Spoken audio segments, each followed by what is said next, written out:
Views and opinions expressed in this production are those of the individual and do not necessarily reflect the official policy or position of Shooters Nation or our sponsors. Information provided on this show is not a replacement for legal counsel or professional training. Listener and viewer discretion is advised. This is especially true on live shows.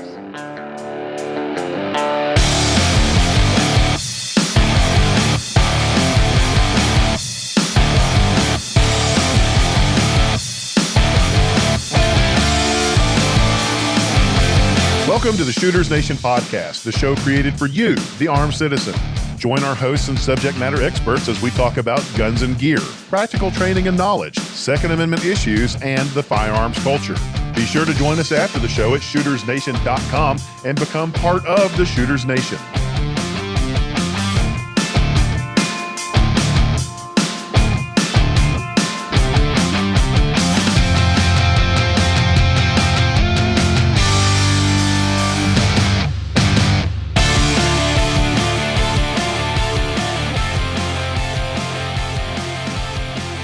Hey everybody, welcome to the Shooters Nation podcast. This is a very special episode. It's live, and it's our 6-month episode. So I'm David Yancey. I'm joined by my co-host extraordinaire, Mark Lancaster from Squared Away Customs. Mark, how's it going, man? Good evening. Good evening. Everything's going great. How about yourself? It's been a good week. Week. Yeah. It's a change, right? Yeah. Everything's coming up Millhouse this week. Ebbs and flows, right? Ebbs and flows. And we've also got our friend Jordan Linscheid, multi-time guest and Amish escapee extraordinaire. I don't know how to introduce you, man. Perpetual Rumspringa. That's what I'm Perpetual Rumspringa. Yeah. It's all right. Yep. So this is going to be fun. So it's been a while since we've done a YouTube live episode, and golly, man, I have no idea where this thing's going to go. So I've got the countdown timer going. Probably going to put about 40 minutes on the clock, and around the midpoint there, we'll kind of look and see where we're at, and then we'll keep going. Hoping for some good participation from the audience, and it's gonna be fun. So 29th episode, right? But most importantly, it's our 6-month anniversary, and to commemorate that, we're streaming live in near real time. And I guess why that's important is that YouTube builds in about a 30-second delay. So if we seem like we're off or we're not responding to you guys on the live chat quick enough, bear with us. It's annoying nonetheless. So hopefully you folks will drop your questions and your comments in the live chat tonight, and we'll key off of those and get some conversation rolling.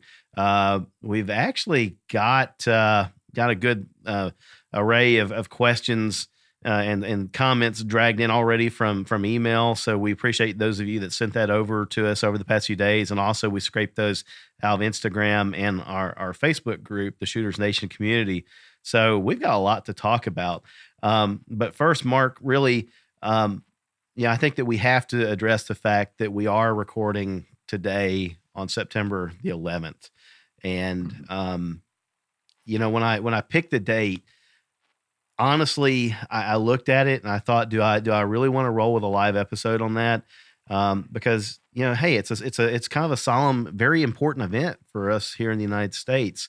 And the more I thought about it, I felt like proceeding forward is exactly what we should do. And I do want to take a moment and just recognize the magnitude of what happened and how our country was changed. And I want to call everybody's attention just for a moment to what happened immediately following 9/11 back in 2001 and the state of unity that our country experienced. People were proud to see the flag fly. They were proud to be Americans. I saw it firsthand. Mark, Jordan, I'm sure you guys did too. We didn't have African Americans. We didn't have Hispanic Americans. We didn't have Chinese Americans. We had Americans. And, that's just the way it was. That's all I'm going to say about it tonight. I would just encourage everybody that's listening and watching, try to bring that positive moment forward into the here and now, into 2018. And let's see if we can get back to that and honor the memory of those that lost their lives on 9/11. And also the folks that lost their lives in 2012 in Benghazi on 9/11. So I think that would be appropriate, and I hope that you would join me in doing that. So there you go, right?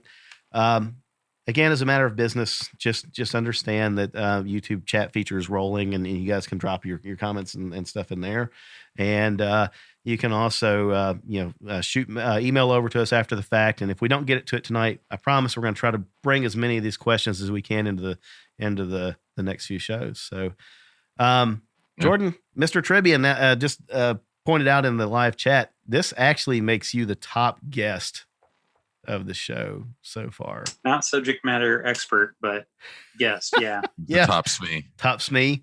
The top guest SME. I guess that's it, right? You're kind of like the SME on being a guest. So, well, if you ever have a podcast about the Amish, then I will be your top SME. No, I'm just not even gonna touch that. That's your thing, man. You should totally do that. I'll come be a guest on it. Yeah. And be like, token not Amish guy that you bring on the show. So that's right. Yeah. Gotta fill that quota. Well, Jordan, it's really good to have you here with us. Appreciate you coming on and helping us out. Folks, Jordan's going to be watching the live stream and making sure that we don't miss any of your questions. He'll be calling them out to us and stuff like that. Mark, man, what's been going on with you? I know you're gearing up for the big Live Free or Die shoot this weekend, right? So is that kind of like your world right now? Yeah, Keene, New Hampshire. So it's a big event this weekend down in the southern part of New Hampshire. In Keene at the Cheshire County Fish and Game Club. Okay. It's a 250 tickets sold, and there's training. Tatiana Wetlock will be there. Rob Pincus will be there. A few other training companies will be there doing free training seminars, like 2-hour blocks. There's like a machine gun shoot. There's a 3-gun competition. Last year there was like a sim house, which was pretty cool. So plus there's a big, huge, like 60 by 80 vendor tent. Yeah. For all kinds of vendors that'll be set up there and doing that. So yeah, I'm looking forward to it. It's going to be a good time. Squared Away Custom's been a big part of it for quite a few years now. And yeah, it's going to be a good time. You guys got any cool vendors showing up that the audience would recognize or? I'm sorry. I'm looking at the chat, David. Jordan and I cannot be heard in YouTube land. Really? Okay. That sucks. I don't know really what to do with that. Let me see if I can figure that out here in just a second. We'll just keep rolling with it. What was your question? I'm sorry. Well, I was just wondering about the vendors. Are you guys going to have any vendors coming in that the audience might recognize? Yeah, Polymer 80 will be there. Breakthrough Clean will be there. Savage Cerakote out of New Jersey will be there. Okay. They've really kept the event more focused on New Hampshire and New England based companies. So a lot of Inforce. I'm trying to think who else, but yeah, it's a pretty good list. There's about 30 different vendors that'll be there. So awesome. Well, I am sitting here fiddling around with this thing. Golly, yeah, I tell you, we're gonna I'll make a note that we're gonna kind of pause here to do this, and we'll edit this out in the podcast. So once again, the podcast listeners are gonna get a better experience. Yeah, let's see what we're doing. Jordan, if you can just key in on the chat one and let them know that we're trying to get that part of it fixed. I'll do that real quick. Hey, there they go. All right, we're back. That's weird. I don't know why it would have done that, but anyway, that's all right. It's been a while since we've done this. I remember the last time that we did one of these, there was calamity as well. I think the whole stinking machine crashed. So, make a note of an edit here. 14, 15 and backwards. hopefully I'm working too. I know Jordan is. Yeah. I think the only thing I'm a little worried about, and we may just have to see how it works, but they might get a double dose of you, Mark, because we're feeding, you and I feed in off of our mixer equipment here, and then we're scraping, Jordan maybe off of the Zoom. So anyway, we'll see how this goes. So double dose of me can't be bad, right? I mean, why not? It's twice the mark for the cost of one. So why not? So, all right, where were we? I don't even remember. Should we start over? Let's not do that. So LFOD. We were talking about LFOD. So we were talking about LFOD. Yeah. Pretty good list of New Hampshire based companies, and then a couple of the firearms manufacturers will be there. And then there's also going to be some medical guys doing some stuff from my buddy Ray, who was a Army Ranger, medically retired. He was he started a company called Ready Line, and they are a medical company making IFAKs and stuff like that. Okay. Yeah. Well, that'll be fun. But yeah, whole huge list of companies will be in attendance. So I'll try and get some pictures and share them in the Shooters Nation Facebook group. So go join the Facebook group. Yeah, that's cool. Definitely do that, folks. If you haven't done it already, head over to facebook.com and just search out Shooters Nation Community. If you go to our Facebook page, Shooters Nation Podcast Facebook page, on there, left-hand side of the screen, there's going to be a link for community. Go add yourself. Generally, we see that you've tried to add yourself within a few hours and we'll get you added, but we do moderate it just because we don't want all the moms demand action or moms demand attention or whatever they're called, cuckoos coming in and messing the place up. So we are a little bit, what is the word? Discriminating, I guess, as far as letting people in. But anyway, that's all it's about. All right. So we've got a show to do. Let's get into that thing. So Mark, it's hard to believe that we're here, 6 months after the fact, but we began this thing on February 24th of this year. And since then, I've got some interesting statistics to share with the audience. And you had a sneak peek of this earlier, but yeah, can you believe that we've had over 14,000 listeners to date? And that's between Spotify, iTunes, Overcast, Stitcher, all the places you can find podcasts, right? But as far as the data that we can collect, we know of 14,000 listeners to date. And we have a pretty good idea of what the most popular subjects and the most popular episodes were. So, Mark, the answer to this, but I'm going to ask Jordan because it's kind of like a quiz, right? Jordan, what do you think the top episode was? Any thoughts? Oh boy. I'll give you a hint. It had me and Mark in it. Wow, that's helpful. It's very helpful. So that narrows it down to what, 28? Mm-hmm. I know I wasn't into. Was Ian Strimbeck a guest? Ian Strimbeck was a guest. Okay. Was it his self-defense and non-permissive environments? Did I send you these notes? I did send you these notes, didn't I? Well, you had a list of 3. No, but seriously, no. Okay. That was it. I was thinking of that one because that was one of my favorites of the podcast. I was just thinking of that. Oh, honestly, that's a good save. I wouldn't lie to you. No, that's a good save. Mark, this is exactly why companies say that all contests are void for employees of the company, right? Yep. This is exactly it. Cheer. Oh, man, there's a career in politics waiting for you, dude. So yes, Ian's episode on. Get out of that. No, it didn't work. Maybe I should have played along. I don't know. So yeah, Ian's episode on self-defense and non-permissive environments was the number 1 episode. And then right in behind that was why you really do need an AR-15 with Mike Cicino. That was episode number 6. Ian's episode was episode number 8, by the way. And the top number 3 episode was our first ever school shootings. Should armed response be left to the police? As I looked through it, Mark, it looked like there's a trend there. And really the topic of making yourself safer and more prepared to face bad situations is strongly preferred by our listeners. And those were really strongly represented in the top 10 episodes. The other thing that was interesting was that beyond that, the top 10 is pretty diverse. We had a wide variety of SMEs. We had a wide variety of subjects. Manufacturers. Yeah, Dan McCalman's episode about polymer 80 was right in there. I think in the top 5, if I'm not mistaken. It was like nipping on the heels of the top 3 there. So yeah, I mean, it was fun, and I think that it was good insight to see what the audience likes to hear about, and tells me that we're doing pretty good because honestly, if you looked at the spread of episodes, all 28 of them to this point, there wasn't a wide range, right? I mean, it's not like you had some that were 500 and then you had some that were like 2 listens or anything crazy like that. The ones that had more listens historically had been older. I mean, the top 3 were all in the first 10 episodes that we ever did. So pretty consistent. Anyway. Yeah. I don't know, Mark. I mean, so I was thinking about this earlier. When we started the show, what were you hoping for? Did you have any ideas in mind or a vision for things? Not really. I mean, it was kind of like a last minute thing. It's like, hey, you want to jump on the show? And I'm just like, sure. Yeah. And then we ended that show and he's like, you're like, you want to co-host? I'm like, yeah, that was fun. Yeah. You know what I mean? Yeah.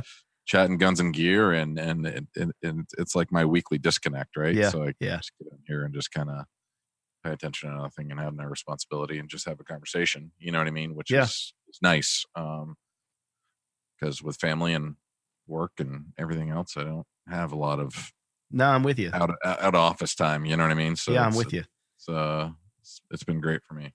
I remember it slightly different. I remember me saying, I kind of got this idea for a podcast. And then there was this Mark guy that I kind of knew. I'd bought some stuff from you and he's like, let's do it, man. Let's do it. And you're like, let's do it now. Cause like, if you don't do it now, you're not going to do it. And, and we did. And it was a lot of fun. And like you, I do. I look forward to this stuff too. I feel like Jordan's kind of sitting there like the third wheel on a date now. He's like, whatever, guys, whatever. So I feel like I'm the spare tire of the podcast. No. Maybe in more ways than one. Well, no, I mean, but the interesting thing about it is, I think, Mark, you hit on something that I hadn't really given a whole lot of thought to. I guess I was aware of it and I had just kind of like come to accept it, but I hadn't really thought about it intently. And it is fun just to sit down and talk about guns and gear and talk to these SMEs and stuff. But actually, it's allowed us to hang out with guys like Jordan, hang out with friends like Brad, hang out with, Mike Cicino, Jason Demo, Ian. We've hung out with a Navy SEAL twice. It's a lot of fun, and it's a chance to get interesting people together and talk about stuff that I feel like in my normal daily life, there's not a whole lot of opportunities to talk about because unless you're part of the gun culture, nobody wants to talk to you about it. So. Back in the day of early Squared Away Customs, we used to do a lot of gun shows all summer long. It's like every other weekend we were doing a different gun show, had a table set up, and we would be at the show. And it's 100 times a day at the show. Somebody comes up, you having a good show? And even if you're not having a good show, it's like, well, we're sitting here talking guns and gear all day long. There's worse things, right? Right. Yeah. It's the old joke: a bad day at the range is better than a good day at the office. I'm with you on that. So hopefully our listeners feel a little bit of that too when they're listening to us in the car or at the gym or whatever. Really, I think I don't know what I thought I wanted out of the show to begin with. I wanted to make something that was real and relevant and pertinent. We've all listened to podcasts where it felt like you were being preached to or yelled at or condescended to or whatever, and I didn't want that. Because I think I started out very early on saying I know nothing, right? I'm just a guy, and that maybe is not entirely true, but we've all tried really hard not to put ego in this, and even our SMEs, it seems like we're kind of gravitating towards SMEs that are just fundamentally good people, and that's been really rewarding and fun. So, I don't know. Well, it's just a knowledge thing, so.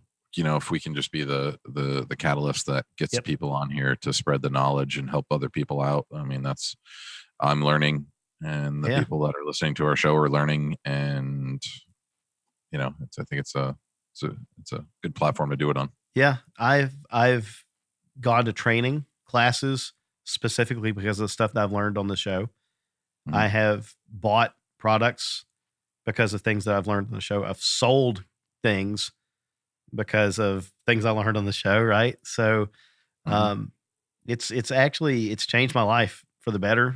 And I know that sounds maybe a little extreme, but, it's been very rewarding to sit down and provide a conduit to put good people together with good experts and get good information into their hands and into their ears and into their brains. So, I don't know, where do you hope that it goes in the next 6 months? Cause it seems kind of crazy, but I think the next 6 months going into the holidays and stuff like that, it's going to be kind of crazy. It's going to pass by quick. February of 2019 will be here before we know it. What do you think? I think it's going to keep on going as it is. And I think the other thing about it is once we get growth, we'll be able to get maybe some more prominent figures on the show. Yeah. Once our numbers get a little bit bigger, maybe, and our reach gets a little better, and maybe we're a little bit more of a buzzword within the industry of the podcast, even though it seems like everybody and their brother's company is starting their own podcast these days. I've noticed that. Yeah. but they're popping up everywhere. Right. Like, but that's good. Yeah, no, absolutely. Yeah, I'm not complaining at all. Yeah. It just kind of dilutes the buzz of podcasts a little bit, I think. It does. When the conversations are out there, because there's only so much time in the day that people have to listen to podcasts. So you're going to have to kind of pick and choose what you want to hear. And at that point, maybe you're not subscribing as much as searching for keywords and stuff like that. Very true. So I think titling, it'll be important moving forward. What's in the title? I know the guys at Practically Tactical. It's like, if we want our podcast to be double everything else, you put AR-15 in the title. Yeah, they do. It's that simple. But as far as going forward, I just want to keep doing what we're doing. I'm going to keep having fun, and that's what's important, and spreading knowledge and learning myself. So that's my goal.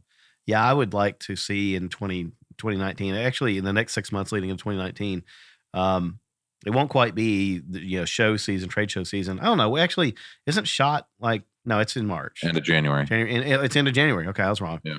Well, maybe. So yeah, maybe I'll get to attend that this year. I've been saying that for 10 years now. Maybe it'd be kind of fun, but really what I'm looking forward to is NRAM in Indianapolis next year. And that's just because, everybody that I know that's gone to SHOT, yourself included, it's really geared more towards the industry. And I would attend as a media person. Mm-hmm.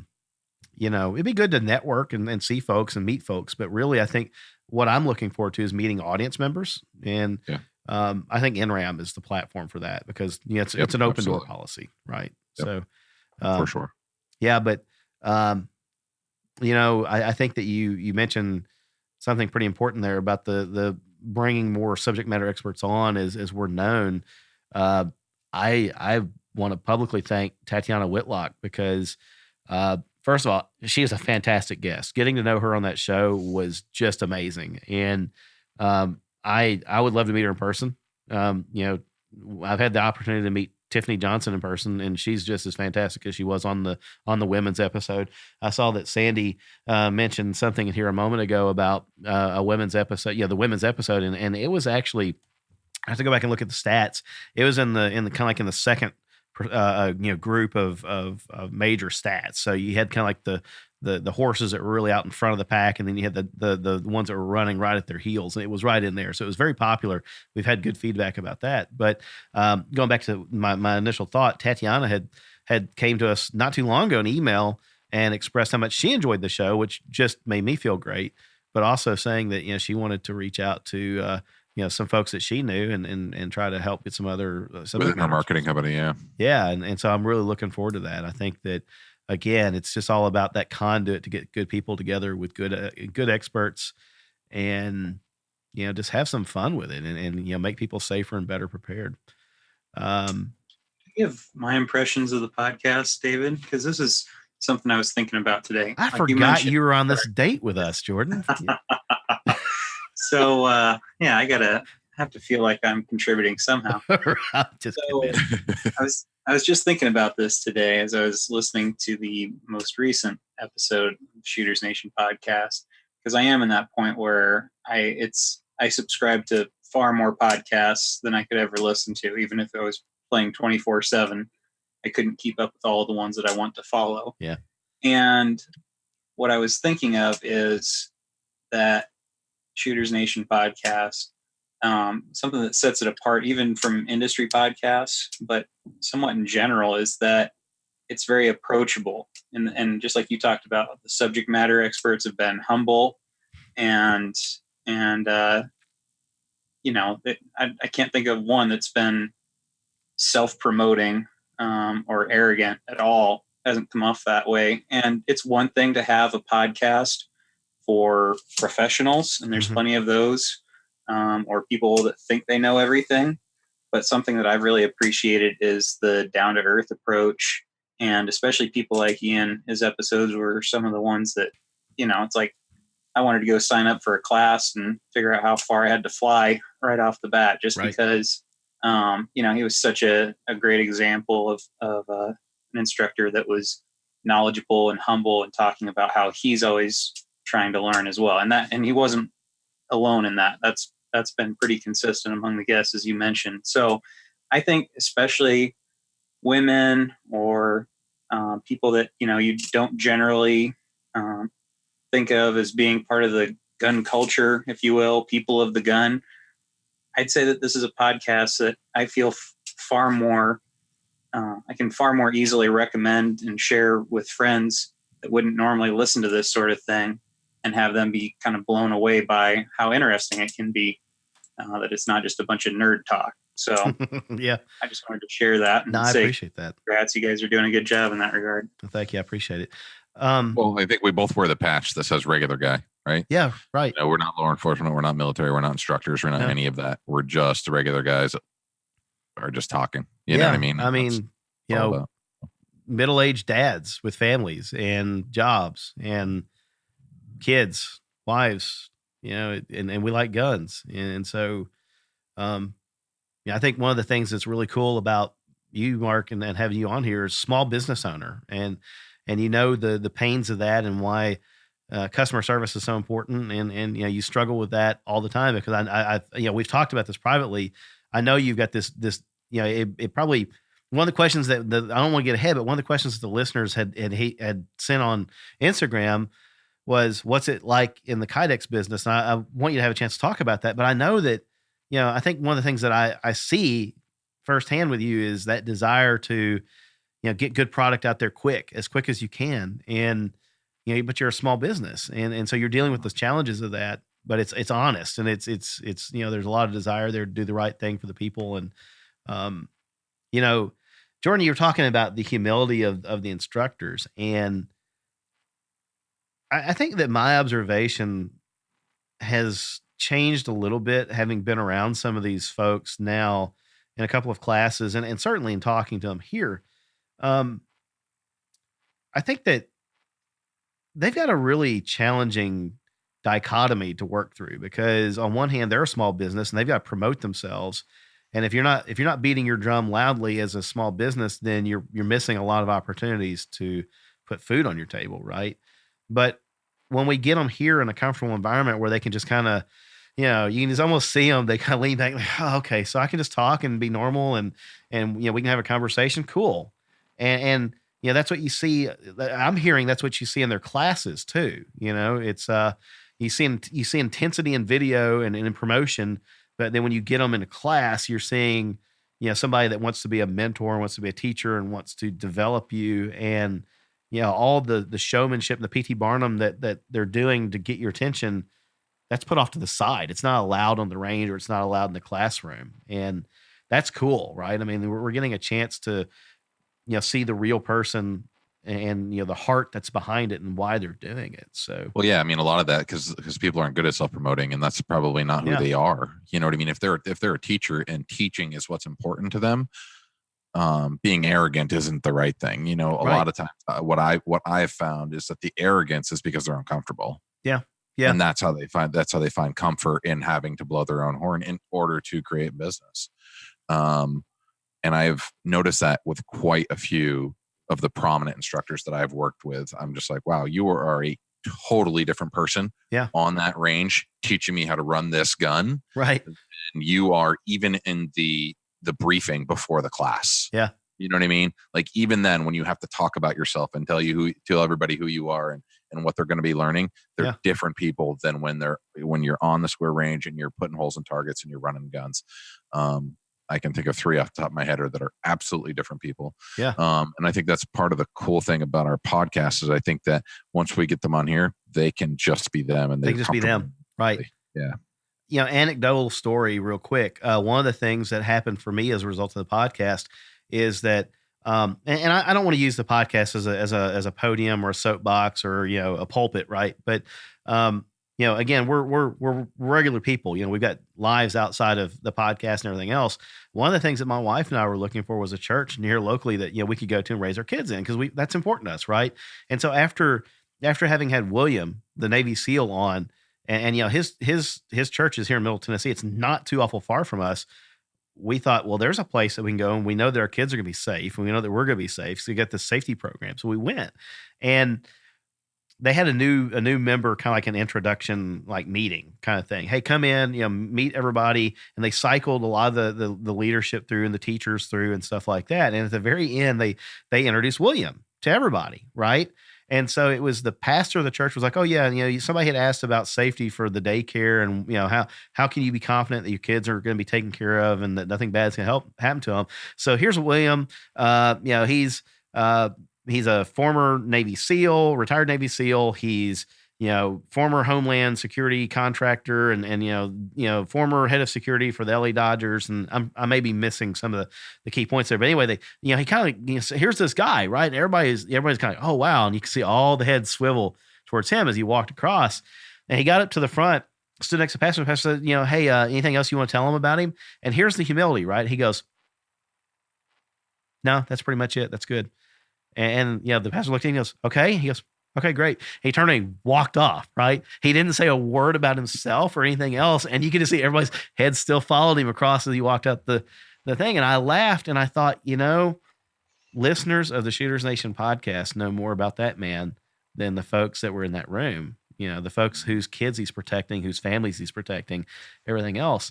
And it just kind of crystallized for me how valuable and how, use the word precious, even though that sounds kind of unmanly, but what we're doing here is we're giving our audience and even us a glimpse into the real people that we're bringing into the show. And it's really fun. It's cool. It's actually a very heavy responsibility. So, anyway, let's see here.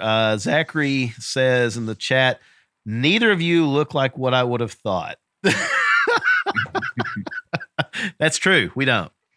I don't look near as handsome as Mark. His appearance all the time. Mark's a chameleon, right? Sometimes he's a baby face, and sometimes he's trying to compete with us. Right? Yeah. I mean, I've been growing this thing out for like a year now, so long enough that like my sister-in-law was like, "Okay, so like how long is this going to get your the beard?" And I'm like, I don't know. I've trimmed it. Mark will have this tomorrow. I don't trim my beard. When my beard gets trimmed, I'm basically carving it off my face totally down to skin, and then it'll grow for 6 months, and then I'm just like, okay, that's enough of that. The New Hampshire Wookiee. I just get sick of it. Yeah. I like having a beard, but man, do I get sick of it. And it always makes the wife happy when I'm freshly shaven for a day or two. Yeah. But now the new thing is with the baby, man, the whisker burn. Oh, no. He's always like up against my face. I'm always scratching the heck out of him. He's always all rosy cheeked. Yeah. My son doesn't do that. My son actually grabs it with like two fists and pulls it. It's like a head handle. And, he doesn't just like cute baby pull. He's like, you owe me money pulling your beard. Right. And so it's painful. It is absolutely painful. What is this conversation about GNC? Jordan, are you over here? No, it's Mark. Mark's doing something. No, that was Mark. He's the troublemaker. Is that right? He's trying to tell people how they can order all sorts of illicit substances. That's Bang Energy. Bang Energy. Yeah. So wait a minute. I guess we should pause for a moment. I saw it looked like you brought a bottle of something slowly across that was it? That's all you have tonight? Or no, I just finished that. Okay. You're all jacked up on Bang Energy and Bullet Bourbon. I just poured a that Bullet is a perfect bourbon. I mentioned Bullet to Sandy earlier, my wife, and actually I didn't. So I have my bin shot glass, and my rocks glass with actually. I'll bring this over to the camera because we liked talking about bourbon, and folks actually said that was one of the episodes they really liked was the talking about bourbon and cigars and all that stuff. I thought, wow, okay, maybe we missed our target demographic, but tonight's libations are Uncle Nearest. It's this is really cool. There's a neat story about it. If you're not familiar with it and you like Tennessee whiskey, go search out Uncle Nearest 1856. It's got a fascinating story. Those folks are good people. I've actually corresponded with them a couple times now on Instagram, and they're new. And like I said, it's got a really neat story. If you're a fan of Jack Daniels at all, go search this out. Search out the story. You'll be really geeked out on the whole thing. I like it. It's pretty tasty. So I've got some over here. Jordan, what are you working on there? Well, I've got a bottle of Oban that I'm about to finish off at some point. Okay. But right now I actually have some peppermint schnapps just because it was in the fridge and cold and wanted to clear my sinuses out. So good German, I've got to have my schnapps. You got a CZ on that table with your schnapps, boy. I have Mark's newest purchase right here. Oh my gosh. So not to make you jealous. We're going Mark. there right now. We're going to start the fight immediately. Try not to bump your desk. So it begins. All right. So we've got a listener mailbag. I'm rescuing Mark please. from the Shadow 2 conversation. I have a feeling we're going to be back at it. So let's talk about the listener mailbag. Let's dig into some questions. I'm going to start on one real quick, and then Jordan, I'm going to let you throw some at us as well. As a matter of fact, I'll just let you kind of MC this thing, and I'll step out of the way. But Mark, we did have somebody ask, what makes Corey at Squared Away Customs a Kydex god? What can you tell us about that? Corey, when Squared Away Customs got busy enough where I couldn't handle the workload anymore by myself. Yeah. And that was at like probably 70 hours and a very angry wife. Corey was a customer that was kind of chumming around a little bit. And I offered him like a 4-hour-a-week position to sand the edges of Kydex with sandpaper. Oh my gosh. It's the magic sauce right now. And he sat at the end of the bed, the end of the bench. what kind of interview are you doing with these people? And an edge of Kydex, and he sanded edges. Okay. And he made them all perfectly smooth, and we wet sand them. So first you sand them with the sandpaper, and then you'd hit them with like a Scotch Brite pad. Jordan. What's that? So then he went. I can't even tell you how many holsters he wet sanded, and all he did was it was the crappy part of the job, right? And many holsters, and then it turned into a few days a week, and then it turned into a few more days a week, and then when we moved and got the bigger shop, I brought him in full time, and then he kind of slowly transitioned into the role of essentially being the head of production.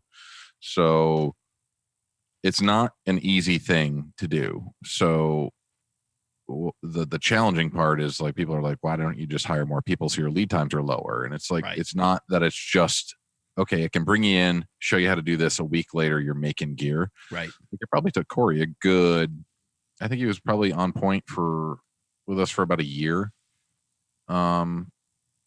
Before he was actually making gear that I didn't touch, you know what I mean? Start to finish, right? Good to go, ship out the door.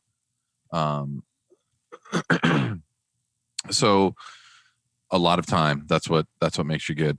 Well, I mean, it's craftsmanship. A lot of experience. No, it's absolutely a craftsmanship, and then, it's different than leather. You know, I have huge respect for leather guys, but because leather's maybe a little bit less forgiving, but it's still a craft, and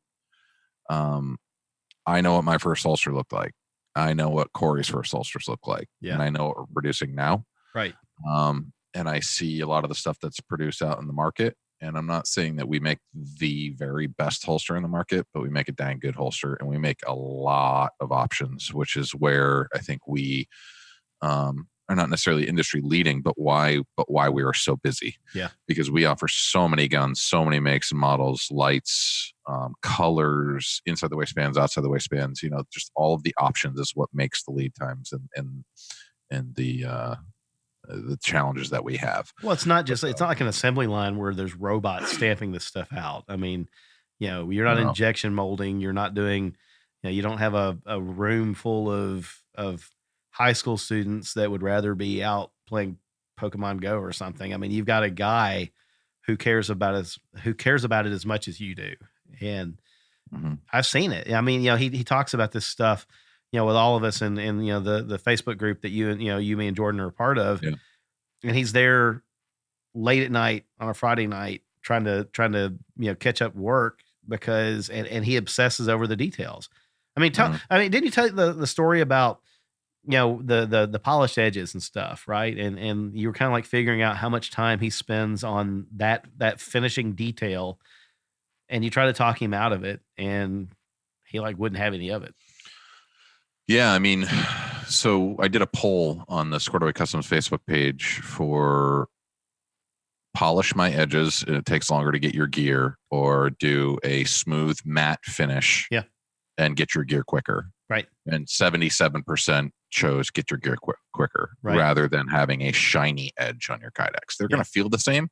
So it's no functionality whatsoever. It's just the fit and finish essentially. Right. It's the wet sanding, the polishing, all that stuff, right? So, yeah, exactly. And I mean, he's strongly against it. And I have a feeling, and I go back and forth on this all the time. Yeah.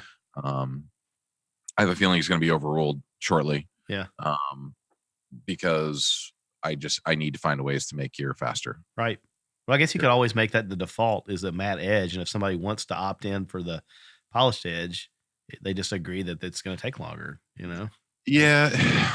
But then the challenge is then it's just more boxes that we need to read, That's more true. More lines we need to go through, more mistakes we can, Right. This one was supposed to be made polished and now it's not. And now we need to send a label and get it sent back and then polish the edges and then send it back again. Right. And then you paid shipping 3 times. You only need to do it once. It's just, that's where mistakes happen. Less options is more for us. So I thought about that a lot too. And I think that that's probably not the route we're going to go. Sure. But consistency. yeah. I mean, yeah, makes it easier. Oh, well. All right. I mean, yeah, that became a very serious, very, very, small business, very quality oriented conversation. And Jordan and I are over here being 8 years old because I was still thinking about you interviewing him on the bed and he was wet sanding things. And I thought, well, I'm a terrible person. I'm a very terrible person. I need a bigger bottle. Right. So I feel like I went on a tangent there, but to summarize, the answer to the question, time on job. Yeah. Time with it in your hands. He's not an apprentice anymore. He is a legit holster maker. And loyalty to his craft. Yeah. Absolutely. Yeah, absolutely. All right. Jordan, the helm is yours, man. Throw some questions at us. We'll try to and just tell us who you want to answer it. So Sure. Well, we had 2 questions that I'd really like to make sure that we get to. And I think they go hand in hand. So I think I'll start there. First question, and there's no bias on my part whatsoever, of course, is what new or upcoming piece of gear is on your list to acquire? So what piece of gear are you excited about?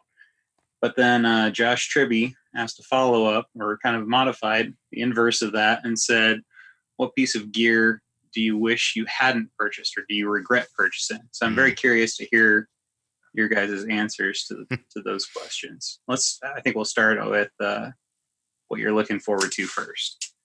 who you want to answer it first? Mark, you have something in mind? You can see the wheels spinning. Yeah, I think that I'm pretty gear set right now, but I want a Shadow 2. George, Yeah. that victory came early for you, Jordan. I figured that's why you even asked this question, but It honestly wasn't. I wasn't even thinking of firearms. I was actually thinking of non-firearm gear. So really? Okay, so non-firearm gear. Huh. Sure, I'll give you an out. Man, Boy, I want to get the new Strike Industries collapsible PDW brace.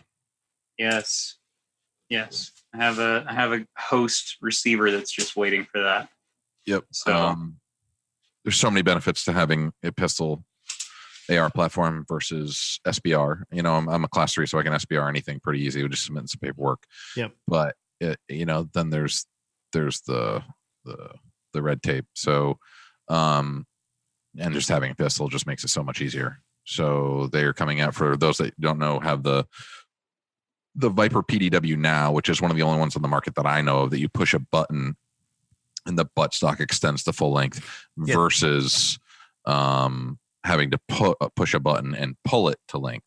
This one you push and it shoots back to shoulder position. So they've had that stock out for, I don't know what, 16 months probably or so, Jordan. But now they have announced, and it's coming soon, the stabilizer brace. So it's classified as a pistol. So it shoots out, it's a pistol brace, shoots the full extension. So you can still, load it in your vehicle, so on and so forth, no tax stamp. And it functions as any other pistol braces on an AR platform. So that's probably the piece of gear that I'm looking forward to most right now. Yeah. Actually, for our viewers on YouTube, I can show them what that looks like. Oh, you have one? Well, not the brace. Okay. Just the stock. So I actually purchased this from Mark. But for those of you who are watching the video, just as Mark described, the audio listeners, there's a button underneath that you probably can't see. Yeah, right up above like the webbing of your thumb, right? Essentially. Yeah. So without removing your support hand or really changing the angle, it's a little awkward right now just because of sitting in front of my computer. You can push the release and extend the stock, or in the future brace to the fully extended position. It is rock solid. They have some really good videos. Dropping it like 2 stories on the concrete. No kidding. Yeah. Basically mortaring with it. It's very durable. So I'm very excited to see the brace option come out. Who makes it? With Strike Industries. Strike Industries. Okay. Yeah. Yeah. I'll add that to my short list. Yeah. It's pretty neat. So did I give you enough time to think of something, David? Yeah. I mean, well, I was just thinking, I've got one of my AR-15s, the short barrel is, it's a tack stamp gun. It's a single stamp gun currently. But I mean, that would be perfect for that because the Magpul stock that's on it right now, the CTR, it's old and dated and it needs a lighter rail on the front. It's got an old, I don't know, I think it's like a Daniel Defense quad rail or something like that. And it's just, we've come pretty far in a short period of time with weapons accessories. So non-firearms gear, I think that's really where I would go is I would like to take, or non-gun, but firearms related gear. I'd like to take 2 of my ARs that have got the heaviest amount of crap on them. I'd like to lighten them up. And my short barrel, I kind of built after the Mark 18, and this was during the height of the global war on terror. And it was the cool kid gun. Right. But I would like to lighten that up, put a lighter forend on it, probably something running running M-Lock, not key mod. And then I would like to do the same for, I've got a mid-length build that I did, and that thing is just super cool, but it's also super heavy. I'd like to put a much lighter front end on it. And probably I'm kind of jazzed about the Magpul bipod that just came out. I think that looks pretty neat, and it looks like it's a better, more versatile, more rugged design than the Harris bipod. Maybe it's rugged, I don't know, but definitely lighter weight. So I'm kind of interested in that. But that's it really. Maybe a couple more tack stamps. I'd like a couple suppressors to spread across the collection, even though I don't know. Yeah. My local range, nobody shoots suppressed there unless they're showing off. And as a result, why shoot suppressed? I mean, you're always risking a baffle strike or baffle strike. You're thinking fluffer stroke. Well, yeah, no, yeah, it's a. I'm thinking about your buffer there, but anyway, no, the baffle strikes. I don't want to risk that with a can just to go show off, right? So that would be really for home use or, shooting on private property or something like that. But that's really kind of it for me. You asked about thing that you wish you hadn't bought. We kind of alluded to this in one of the conversations online. I wish I had never bought the CZP-10C. That was that hurts, doesn't it? Right. So take a shot of your schnapps there, man. Wrap your scarf around your neck and drink some more schnapps, CZ boy. But no, the thing is about that. So the one that you're holding up there on the video, Jordan, is probably a lot newer than the one that I had. And the one you got 2 of them. What craziness is this? Yeah, I have twice the suck. Glock 19s. Yeah, twice the amount of suck for. Yeah. No, I have a very early model, and then I have a very new model that's suppressor ready. Okay. So, man, I bet hands down those are infinitely better than what I had. So I had a very early production model, Desert Tan one. The trigger was great. I give it that. But the trigger was absolutely no better than the Agency Arms trigger in this Glock 19 build, right? No better than this trigger at all, period. CZ promised a lot of hype in the lead up to the thing being available about how it was going to fit Glock 19 holsters. And I think it fit maybe an Uncle Mike's nylon holster made for a Glock 19, right? So the old Uncle Mike's taco holster, that's probably the only thing it actually fit, or maybe a big Safariland duty holster. Nothing that was actually made to fit a Glock 19 was going to fit that P10C. So yeah, not a big deal. I'm going to buy a, Kydex holster made for it from somebody like Mark, or, leather holster from, Tim Turner out at, TT Gun Leather or something. But I I was still kind of like, oh, wow, gee, thanks, CZ, you lied. It doesn't fit anything. The thing that was really a deal killer for me about that gun was that when I was putting the Theta trigger in that from, I think it's HBI, isn't that right, Jordan? You're a CZ guy. That's probably right. So you're nodding. Yeah, HP Industries. HP correct. Industries, right? Excellent trigger. It made an excellent trigger and an excellent gun even better. I mean, that thing was kind of like, you'd think, wow, how do you make a great trigger better? That was it. That was the way you did it. But putting that thing in required taking apart some of the internals in the slide if you wanted to replace certain springs and whatnot. The striker safety in the CZP-10C is an absolutely absurd amount of over engineering that could have been accomplished with, a piece of machine metal and a spring, right? And instead, what they used was this little pawl that would drop down in behind the striker. And if you made the mistake of taking that thing apart or not watching what you were doing, it would launch that thing across the room, and it did. And my wife used her woman sorcery, witchcraft, whatever it was. And she's like, oh, there it is. Right. I'd been searching for it for 30 minutes, getting ready to like burn the house down in anger. And she's like, oh, I see it right there across the room. And the thing's the size of, I don't know. I mean, it's like the size of a thumbtack head. And I was like, oh, great. Appreciate it. Thanks. Appreciate it. Sorry I threw a fit. But that kind of sealed the deal for me. It's like, I don't want to carry something that's so complex that it takes a team of Czechoslovakian engineers to figure out how to put it back together. And it had other issues too. Like the first generation had this weird thing where the trigger bar would actually impact the back of the locking block. And under certain circumstances, the trigger would not reset. So you pull the trigger, bang, you'd go to pull the next, the trigger again. And it was like nothing. It hadn't reset. So you'd have to kind of like, move the slide along and it would do it. The fix for that was a Dremel and about 15 minutes of your time smoothing and polishing that off. Unnecessary. I bet what you've got has had all those problems fixed because the engineers at CZ that saw my video on YouTube about it were kind of like, oh, hey, guess what? You've got a generation 1 gun and we're up to like generation 5 or 6 already. And there's no way to know that by looking at the box when you go to order it. So anyway, that's it. I'm on a soapbox. I'll step off of it. But the P10C really just kind of chapped my butt. I was not happy with it after I got into it and got to know it. So how do you really feel though? In actuality, I'm a fan of the gun. I love it. Total lie. Total lie. That thing. Yeah, I feel really bad because not even in the P10C's defense, I just feel like you got a lemon. I did. Somehow. I mean, no doubt about it. I think I got an early production run. I have one from 3 weeks after they were on the market, and I didn't have any of the issues described. So either I got very lucky or you got very unlucky. Yeah, okay. Probably the latter. So on we should probably move side of this, we're heading after Jordan here. What does the P10 provide you that a Glock 19 won't? Absolutely nothing, except for the fact that you can say that's not a Glock. There's one thing. Well, I mean, you can say it's not a Glock. I mean, I think that's really it. Yeah, a Glock hater that wants a Glock can buy this gun. Right, and it's not proven like a Glock though. Yeah. I mean, what do you think? You said there's one thing that it offers. What? And your front serrations. But you can get that with the summer special. But it doesn't come with it for $425. Yeah, well, I mean, I don't know, right? So if you hunt around, you can still find the Gen 4 Glock 19 summer special and the Glock 17 summer special. Mm-hmm. It had the front serrations, had steel sights, great gun.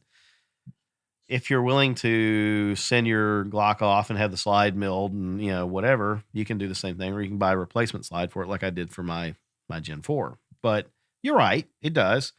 The Gen 5 Glock 19 desperately needs those. That PVD finish that they put on that thing is slicker than snot. And especially if your hands are oily, greasy, sweaty, bloody, whatever. Yeah, it's just too slick. So I wish that they put serrations on the front of the Gen 5. Mm-hmm. But there's a fix for that. There really is a fix for that. The absolute fix for all of that is to buy an M&P 2.0 compact. Ugh. So yeah, trying to somehow unite Mark and I against you. Just went sideways, yeah. Deny Mark, that I'm right. What piece of non-firearm gear do you regret purchasing? I'm sorry, what? Did you ask me? Yeah. What piece of non-firearm? So you just said firearm. So because I had a firearm. Why don't you go on for 30 minutes like David did? Well, I mean, so I want to know what gun he hates as much as I hate the P10C.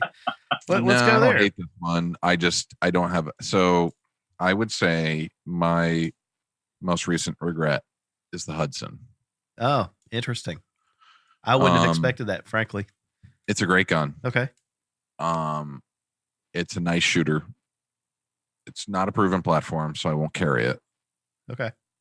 So I tend to shoot what I carry a lot and rarely have I'm going to take all the pistols to the range and just plink a little bit with everything days. I never have those, as we talked about our range. Yeah, last episode. Yeah. I rarely ever have those.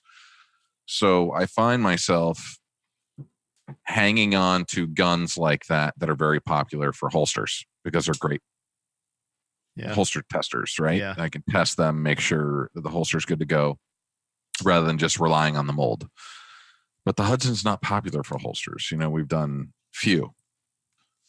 So what I end up having is $1,000 piece of iron sitting in the safe that I'm just like, that's 2 more Glocks. That's a really nice 1911. That's a lot of things. That's a lot. You heard what I heard too. Nice 1911. And if you're the guy that just collects, I'm just not. I'm just not I need them to have a purpose, right? Yeah. That's just how my mind works. I have a purpose for this one. I have a purpose for this one. Most of their purposes are test fitting holsters, granted. The exception of this one. My 17 and my 19 are my 2 workhorses. I have 2 ARs that are my 2 workhorses. I have a 300 Blackout long gun suppressed, and then I have my 5.56 SBR suppressed. Those 2 are my long gun workhorses. I just don't have. I'm not the guy to seeing $1,000 bill sit in the safe. I'm with you. Just to kind of dump a mag through once every couple months, right? To say you got it, right? Bragging rights to say I own a Hudson. Yeah. So that's kind of my thing. I kind of wish it's unfortunate because I like Cy. The owner is a very nice guy. Mm-hmm. I love that it was an innovative design. The gun does shoot good. It's not proven enough for me to carry. It's really heavy. It's 1911 heavy. And the other downside to it is I have it listed on arms list and nobody at all has inquired at all. Interesting. So that's another reason for me to be like, wish I didn't buy this. Yeah. Because now I'm trying to put it on the secondary market and move it, and I've had zero interest. The market. I know somebody that might be interested. I know somebody that might be interested. I'll mention it to them just because. Yeah. Let me ask a question about that. Sorry, Jordan, but I'm curious, right? Had you not had a platform already that you were sold on, the Glock 17, the Glock 19, and the Hudson came along, would you be more open to it, or is it still just a fact that's not proven? Hey folks, David here. Did you know that there is more to the Shooters Nation than this podcast? Mark and I are working hard to knit together a community of well-informed, responsibly armed citizens who are well prepared to face the worst days of their lives. We would like to invite you to join us and the other listeners on our various social media outlets and become an active part of the Shooters Nation community. You can find us on Instagram as @ShootersNationRadio. And if Facebook is your thing, you can find us there at facebook.com/ShootersNation. While you're there, be sure to click on the link to join our Facebook Shooters Nation community. And as always, you can head over to shootersnation.com for more listener resources.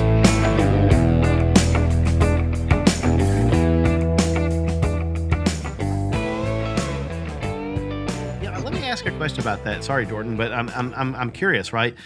Had you not had a platform already that you were sold on, the Glock 17, the Glock 19, and the Hudson came along, would you be more open to it, or is it still just a fact that's not proven? It's really heavy. Okay. It's really heavy for carry, if you ask me. I forget. I weighed it loaded, and it was bonkers. It was heavier than my 5-inch 1911, if I remember correctly. Right. And and it's just not a proven platform. There's other platforms other than Glock that are way more proof. Even XD's got more of a proven platform than a Hudson. That MMP is not going to function without a slide on it, so that's not proven either. I'll go ahead and plug real quick. For those listening only, he's holding up a frame with no slide. This is my MMP, the ARM R MMP. So I'm going to go ahead and announce real quick. Dan McAlman, if you're listening, I'm coming after you guys. I'm introducing a new business. It's Alloy 20. We make ghost slides, so you can see that, or maybe you can't. That's the beauty of the whole thing. So Polymer 80 meet Alloy 20. We can partner up with you. No, I don't think they're interested. Don't think they're interested in that. No. Okay. Well, is it the wrong slide, wrong platform? No, you can't tell. You can't even see it. How do you know what platform it is? I can tell that. But I think it gives away for one. Yeah, this is my MMP. This is the second of my MMP compacts. It's waiting for its slide to come back from Primary Machine. Spoke with those guys this week, and they were able to take care of my issue with the RMR screw, and it's coming back. So I'm excited to see that. So yeah. Anyway, there you go. I did put an Apex 2.0 flatty trigger in there, and all hail the flatty. All hail the flatty. That thing is actually pretty slick because I use the purple spring and the sear, and then I use the Apex uncoated trigger return spring, which I think altogether here I'm looking at about a 5-pound trigger pull, and it's not really the pull that bothers, or that I don't care about the pull. The heavy pull is fine, but what I want is that firm, authoritative reset, and that gave it to me. When I ran the stock sear spring in there with their spring and the trigger return, it was like hair trigger, but the reset was kind of, I don't know, not imperceptible. Not very tactile. Yeah. It wasn't very tactile. It's just kind of like it's kind of like meh. If a trigger reset can make meh, that was it. It's just I just reset for you. It's like, okay, fine, whatever. I want something a little bit more authoritative. But anyway, yeah, there you go. The Alloy 20 slide. It's a new thing coming to you soon.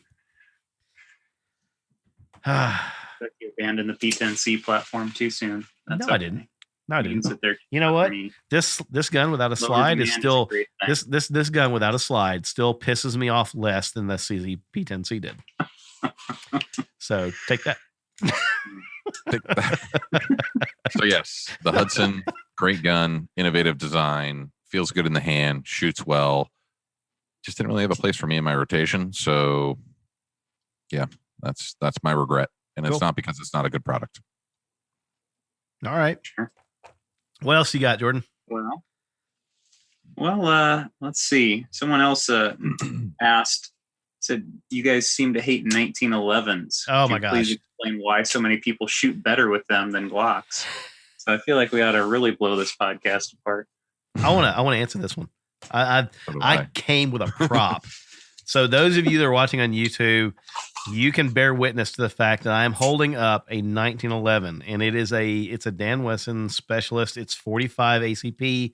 It is all the 1911 that you want in a 1911. It's all the numbers. It's the 1 9 knockdown power there. Yeah, that's right. This baby won 2 world wars, right? So this actual gun won 2 world wars. It is that much of a 1911. It's all the 1911 you need. It's the 1, the 9, and the 11. So it's all right here.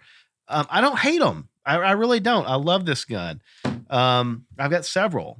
I think that I would rather carry a Glock 19 with 15 rounds of modern hollow point defensive ammo in it because I've got more votes. You know, every round in here is a vote that I get to survive, right? It's my vote in the ballot box that I get to go home at night, and it's lighter. I would say more opportunities to miss. Well, I hope I don't miss, right? I mean, but you're right. It is more opportunities to miss especially if you're, like a Memphis police officer or something, right? So, slight dig there, but, yeah, I mean, it's, I don't know, man. Like, it's lighter, it's more rugged, it's more durable. You know, I've this thing side by side with the 1911. If I can get the camera angle right, here we go. Let's actually line them up in the end. My Space Gun Glock Gen 4 with the RMR and the comp and everything else on it is shorter and lighter than that 1911. Why people shoot it better? I mean, it's got a, the 1911's got a great trigger, right? But so does the Glock 19 or the Glock 17 or whatever you've got with an agency arms or other trigger in it. It's Jordan. I mean, what, man? Do you think I'm crazy? What? What? I mean, I didn't say anything. No, well, it's the fingers twirling around the ears like I'm an idiot. Mark, what do you think? I could go on about this for a while. I love that. Yeah, the Glock no, 19, for me, or the, you know, I don't hate them. I don't think I will never carry one. Yeah. Ever. There's the weight, there's the lack of round count, and then there's the mere fact that I've probably owned 20 in my lifetime, and I've owned $1,500 guns. I've owned, I think one of them I actually paid $1,800 for, and I've owned $400 ones, and not a single one of them will perform as reliable as a $325 used Glock 19. Yeah, period. There's that. So I'm not going to carry it, and I love the history. I love the feel. I like the way they shoot.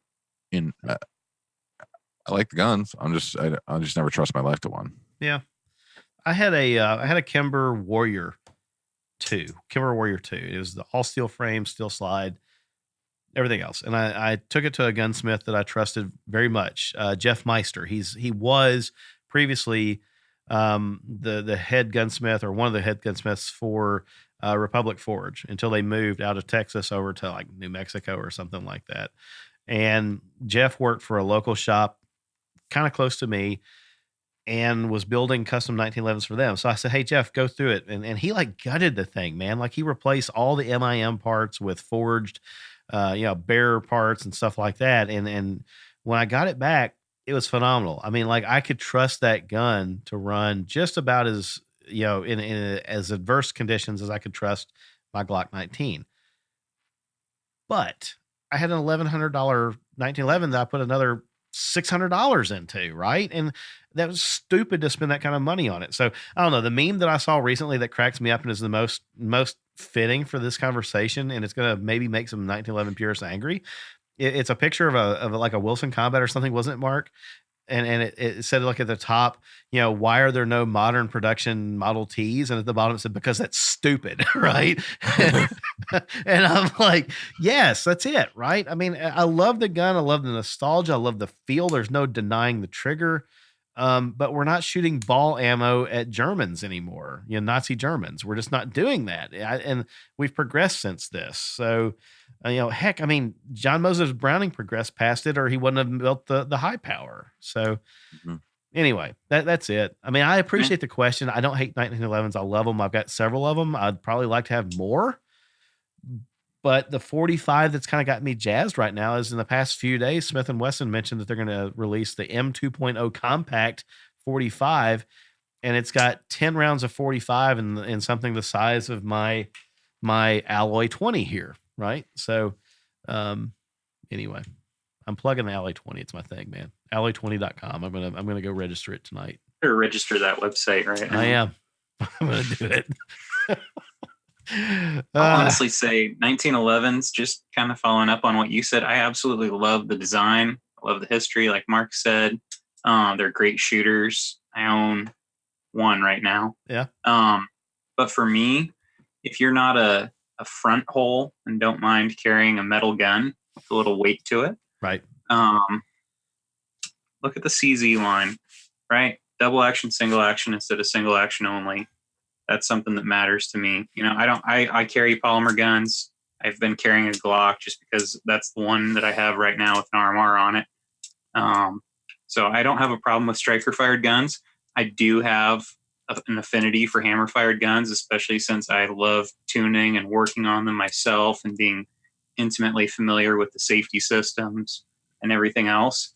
And if I can get all of the capacity and better accuracy and reliability out of a gun that weighs less than a 1911 and fits my hands better, I'm going to choose that every time as a carry piece. I carried an SPO1 tactical for 2.5 years and would go back to it in a heartbeat. It's just, cold weather considerations, having a steel frame against your side is really darn cold. Yeah, it is. So I've got a question for you though, right? I'm sorry, I'm kind of cutting you off, but I really want to, I don't want to forget this. Do you have any 45 ACP CZs? Like the 75D or something like that? 97.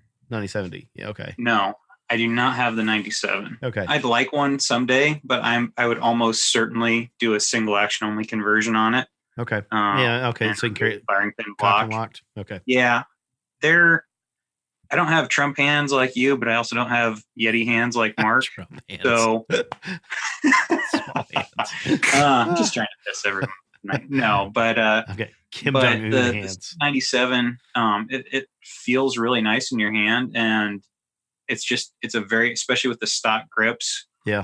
Unless you get the aluminum ones, which the new models are shipping with instead of the old wood. It's just a large frame, and I don't care for. I'm not convinced that 45 is a superior caliber. That's it, right? So that's actually what I was getting at. Mark, you're shaking your head no.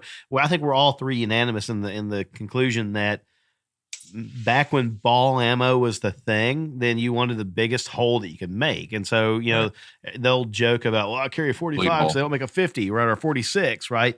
So. But we're not shooting that anymore. I mean, defensive ammo has come to the point that Mark, you talked about it last episode that you were talking with a law enforcement officer in the state up in New Hampshire, right? And he was saying that they had seen tangible, quantifiable results of switching from 40 back down to 9 accuracy, and its accuracy, its capacity, its weight. So cheaper. I mean, one of my 1911s is a 10 millimeter, and I've kind of wavered on, do I keep it? Do I get rid of it? Do I keep it? Do I get rid of it? And I'll probably keep it because I like 10 millimeter, but it's a novelty, right? I mean, I'm not going to carry that thing for any purpose. I just can't, I cannot fathom in my mind why I would carry that over a 9. And even thinking about heavier clothing and stuff like that, I just don't. I don't know. I'm gonna have to do some research on that to really convince myself that I need to carry something more than a 9 millimeter and know how to deliver a lot of shots accurately and work towards the head if I have to, because somebody's wearing a giant parka or whatever, body armor, who knows? But I guess maybe if I was like, I think LAPD still uses the 1911 for SWAT entry teams. That makes sense because they're kind of treating it like a sharpshooter weapon, and it's a handheld sharpshooter weapon, perhaps. But even still, I think they use Kimbers too. Yeah, right. I mean, I think you're right. I think they do. So TLEs, yeah. Oh well. What's next? What else can we go at? Or we got any other things to aggravate people with? Or well, yeah, maybe we should get away from some of the. So next we've got why does 40 caliber suck? Oh no, wow, is that really in there? Not an actual question. No. Okay. I just wanted to. I don't think that, first of all, let me just, on the record, I don't think the 40 caliber's dead. I just don't think I'm not compelled to go to it anymore. I think it's still got some use. Maybe. I don't know. Cheap shooting at some point. You said I had a future in politics. I'm not politicking for anything. If you don't like your 40, send me all your ammo. I'll dispose of it for you. Well, would you guys care for a little bit of a longer question, maybe, or is it about time to? Yeah, and I'll just say no. I think you mentioned break, and I'm watching the clock, and I think that no, at this point, what I'd like to do is just keep chugging along. On quote unquote tape digitally, we're at about like an hour and 18 minutes. I think we'll try to make it about a 2-hour episode because by the time we edit out the technical snafu and all that stuff, it'll be about an hour and 45 minutes, and that's typical for us. So I think that we've got about another 40 minutes if I'm gonna make a guess. So fire away what you got. Sure. Well, I was just curious. You know what? I'm not going to go into it right now. Let's hit a couple of the shorter ones. Man, you like built that one up, and I was all. What is it, man? I mean, got y'all worked up. Yeah. Okay. All right. Well, I just want to make sure we get through some of these questions. Okay. All right. Fair enough. Fair enough. We'll start with David. You've mentioned Tennessee gun owners before. Yeah. What is it? What have you got going on over there? Okay. So Tennessee gun owners is it's a web community. So it's kind of like Facebook. It's a forum. And if you're not familiar with forums, it's probably the predecessor to Facebook and that kind of stuff. We established Tennessee gun owners back in, oh my God, I'm gonna have to go check it and see. I know that we're over 10 years old now. I think we're actually in our 11th year, if I'm not mistaken. But anyway, it's a forum. It's very large, close to 30,000 members. It serves residents of Tennessee and surrounding states. honestly, it's probably where I cut my teeth as a modern gun owner. And by that, I mean somebody that wasn't just interested in hunting or, casual shooting. And it really got me into carrying, right? It's a fantastic group of people. You don't have to live in Tennessee to join it. We've got members that are actually in other countries. And I think the thing that's interesting about it is much like this podcast, it's generally ego free. And it's just honest conversations with honest, good people about what works for them and what doesn't work for them in guns. And, uh, probably the thing that is most popular on there that I don't care for necessarily, are some of the political conversations, but by and large, those remain polite and respectful. And we've got a very good group of self-policing members and also some pretty dedicated volunteer moderators to make sure everybody is polite to each other. So even when it kind of goes off the skids, they steer it back on, or they crack skulls and people get shown to the door. And 30,000 members. I think the last time I counted, we've banned somewhere close to 1,000. But Wow. right? Yeah, exactly. I mean, it's like 1,000 people that have been kicked off of the thing. Where's your hammer? Just because they can't behave. And what is it? Like Robert Heinlein, the author, talks about one of his quotes from one of his books. And I'm having a moment. I can't remember the name of the book. But anyway, it was an armed society is a polite society, and he goes on to say that a person that's rude might have to back up their rudeness with their life. And we're not quite there yet. I mean, like on TGO, it's not like if you act like a jerk, somebody's going to take you and shoot you, but they will kick you off the forum. And it's just because of that, we've got a really good group of people. And I've made lifelong friends as a result of it. It's kind of like my second family. And I love those folks. I really do. When you think about gun culture 2.0, as I've heard it called, and that's kind of like the people that have progressed past the brown rifle, and they're not the Elmer Fuds out that all care about hunting, but it's the black rifle, the black handgun people, the folks that are carrying guns to protect themselves and their families and so forth. That's what this is.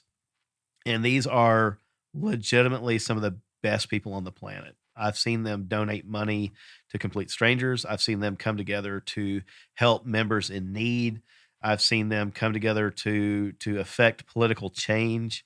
I've seen them, really just knit together as a community, and I can't speak highly enough of them. Like the podcast, the best thing that I'm able to do with TGO is just to get out of its way and let the people be a community. And I'm proud of them. And I hope that doesn't sound condescending, but on the record, I am 100% proud of these people. They're some of the best people I know.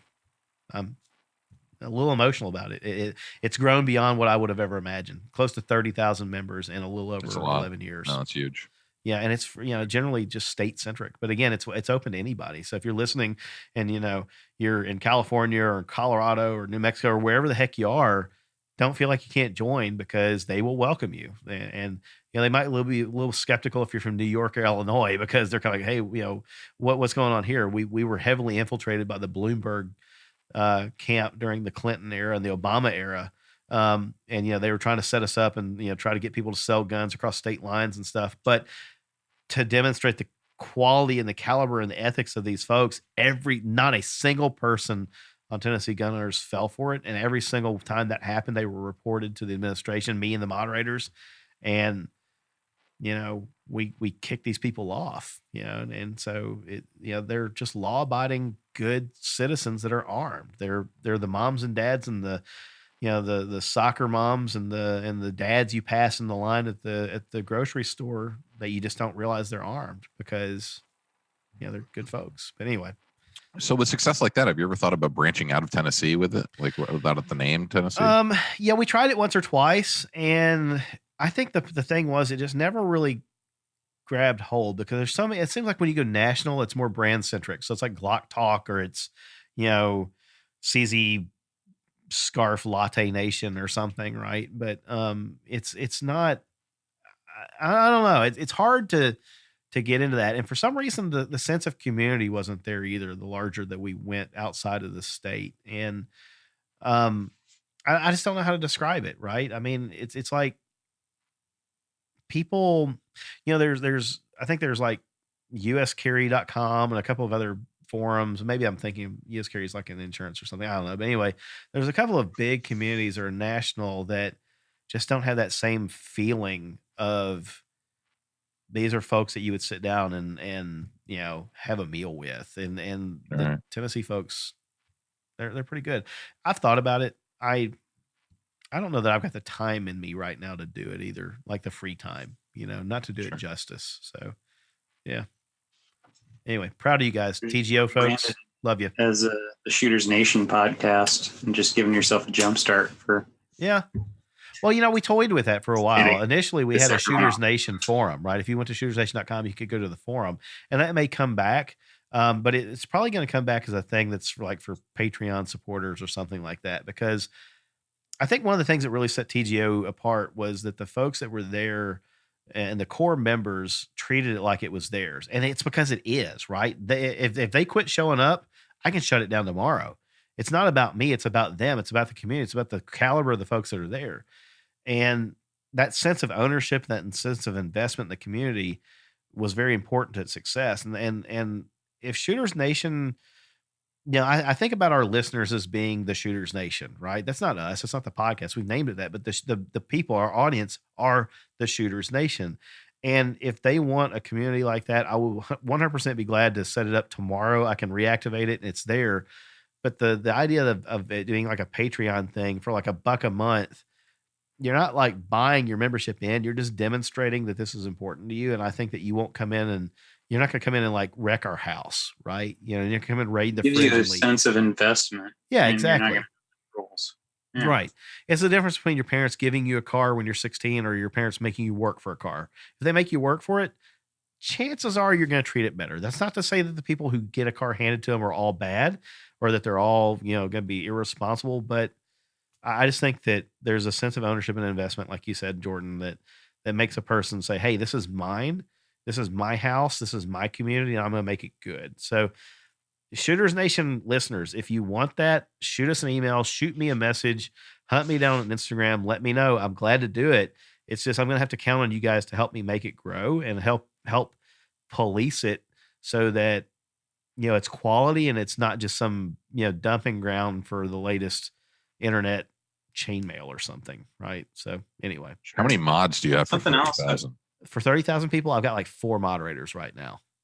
That's it. That's it. Wow. But the members police it, right? Seriously, the members, like if somebody gets on there and starts acting up or, we get very little self-sustaining revenue from advertising just because we just don't. And I mean, back during the Obama era, that thing did well for itself. I mean, it actually turned a profit, which was pretty impressive. But since then, it's a sinkhole for money. If you look at like, vendors, like, established businesses advertising on there, it can't even support its own weight. The members support it. The members support it because for a few dollars a month or a few dollars a year, we allow them like $35 a year. They can list guns for sale and buy, sell, trade. And it's better than Craigslist because Craigslist won't let you do it. It's better than Arms List because these folks will actually drive to meet you somewhere. And if they were a troublemaker, we've probably kicked them off anyway and they're not selling there. So, one of the best pieces of feedback I get about this is that folks that buy, sell, trade between each other individually, they have confidence and they're not nervous and they're not like, oh my God, if I roll into the Burger King parking lot at 2:00 in the afternoon to meet this guy to sell him a Glock, he's going to shoot me in the head, dump me in my truck and steal my gun. Right. They all say that, hands down, it's always a pleasure to meet each other, and they end up sitting around having a meal together or something, and talking for 30 minutes or an hour about stuff. And they made a new friend every time they sold a gun or bought a gun or bought some gear and accessories. We've had no experiences of the wrong people buying guns from TGO. We've had a few folks that came on that were doing straw purchases, and we reported them to the ATF. And we had one unfortunate incident because we're so close to Fort Campbell Army base in Tennessee / Kentucky, where somebody was letting some gear out the back door, and some ACOGs started showing up. Some Trijicon ACOG sites started showing up. They had USN numbers on them, and we saw, okay, we had a member report them and say, this looks like it's military. And so we reported that, and we participated in the investigation of that to make sure that the people that were sending this stuff out the back door, and it wasn't, by the way, it wasn't enlisted military, it was a civilian contractor, right? So it was people actually doing deliveries and stuff.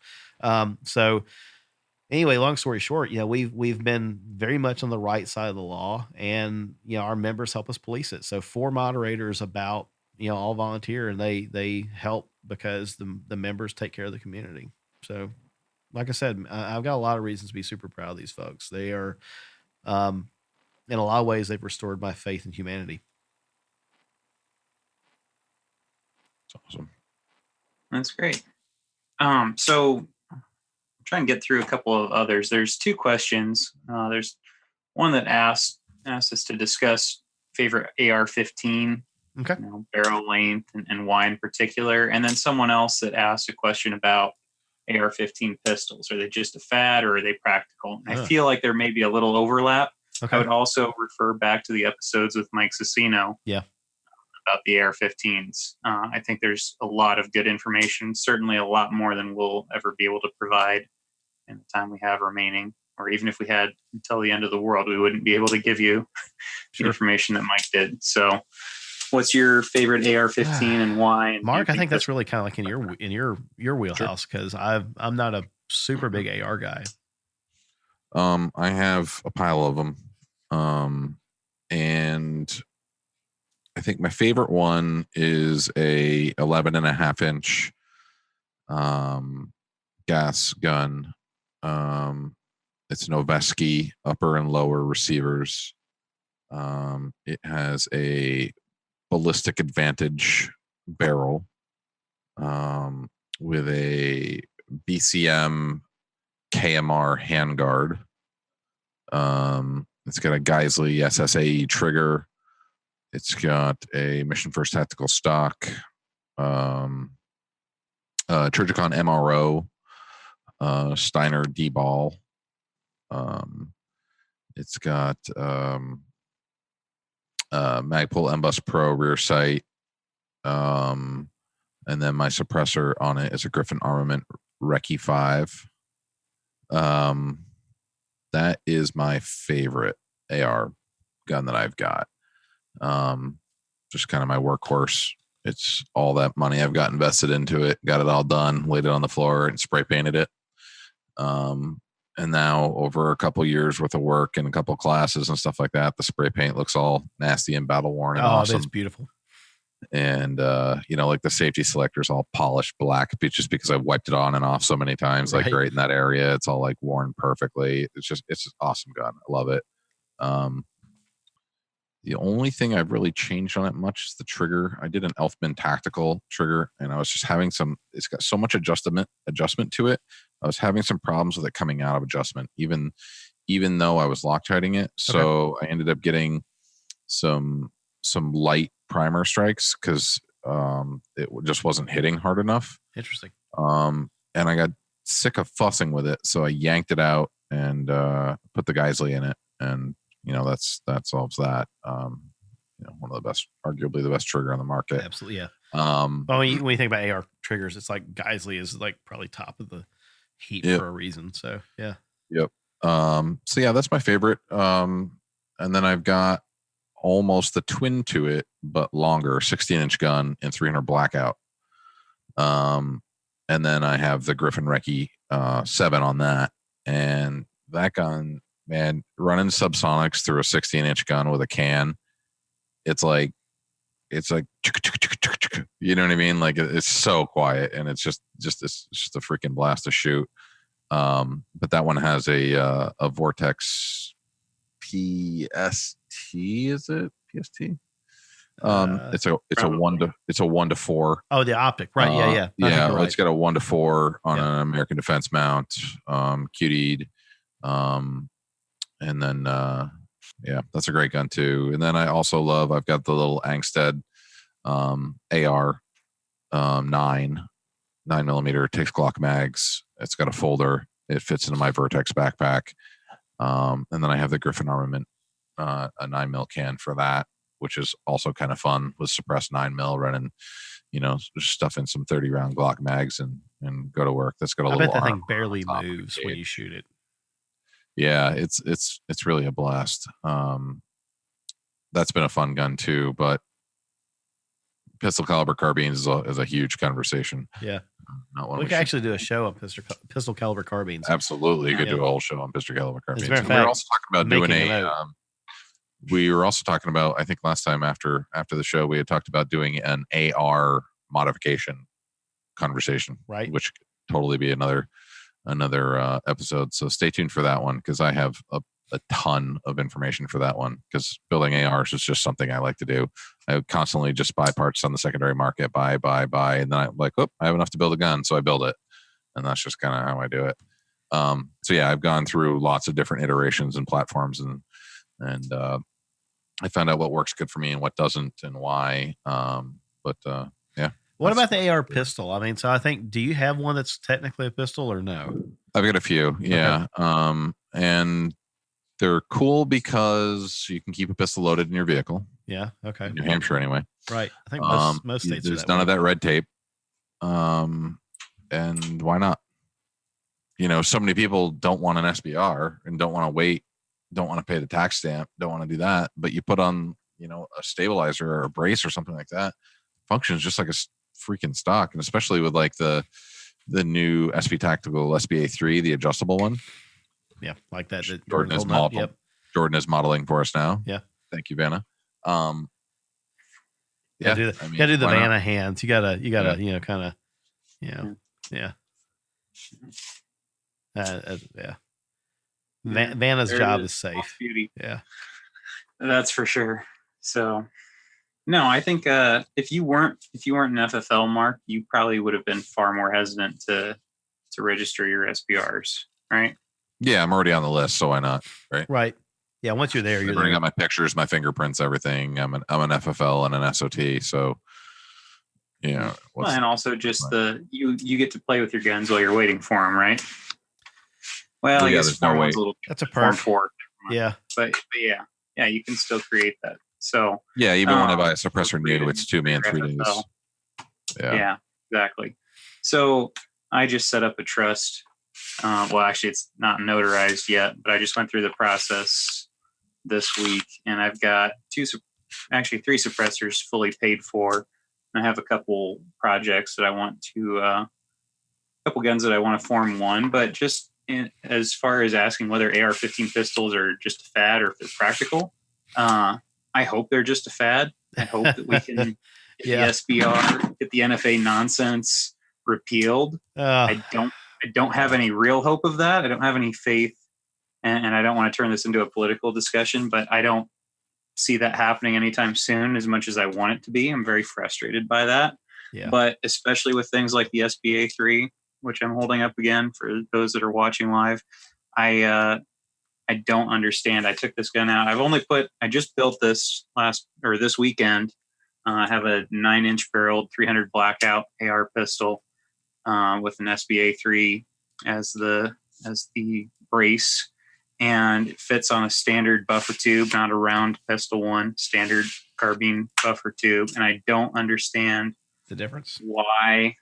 I mean, yeah, it would be very hard for someone to argue to me why I should pay $200 and wait 6 to 12 months or more, just depending on what the FBI is feeling like at the time. So, I mean, and I would love to use different devices on here, but I don't think that AR-15s are a pistol. I think that, and again, I don't think SBRs are a bad idea, but they're certainly practical, especially if you live in a prohibited state, right? Right. Or if you travel through them on a regular basis. Traveling is a big thing. Really, traveling is a big thing. Pistols can do more than SBRs can, other than giving you a wider variety of shoulder stocks. But there's a huge amount of innovation in the brace game right now. Well, maybe this is a good segue into another question I saw as I was scrolling through the list. I'm getting ahead of you, Jordan. I'm sorry. But one of the things, just in the interest of time, I think we got about 20 minutes left and for this episode. But one of the questions was, what do you guys think is happening with the Hearing Protection Act? What would you like to see happen with NFA guns and silencers? And that's a perfect, in my opinion, a perfect follow-up to the conversation about pistols, AR-15 pistols. So my thoughts on AR-15 pistols is pretty much this. They're stupid, right? And it's not that they're stupid like to have them or that they don't fill a niche or anything else. It's stupid that we have to stoop to that, right?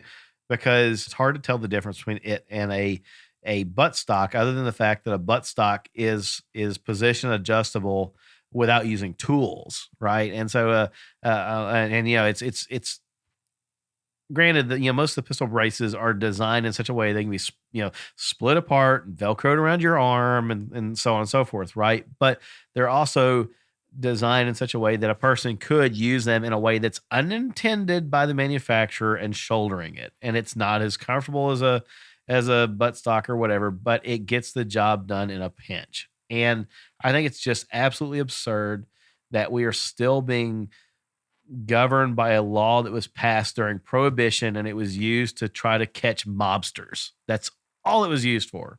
And it's just, it's a short barrel shotgun. Oh, it's a short barrel rifle. It's suddenly more dangerous. It's suddenly more, here's the thing, right?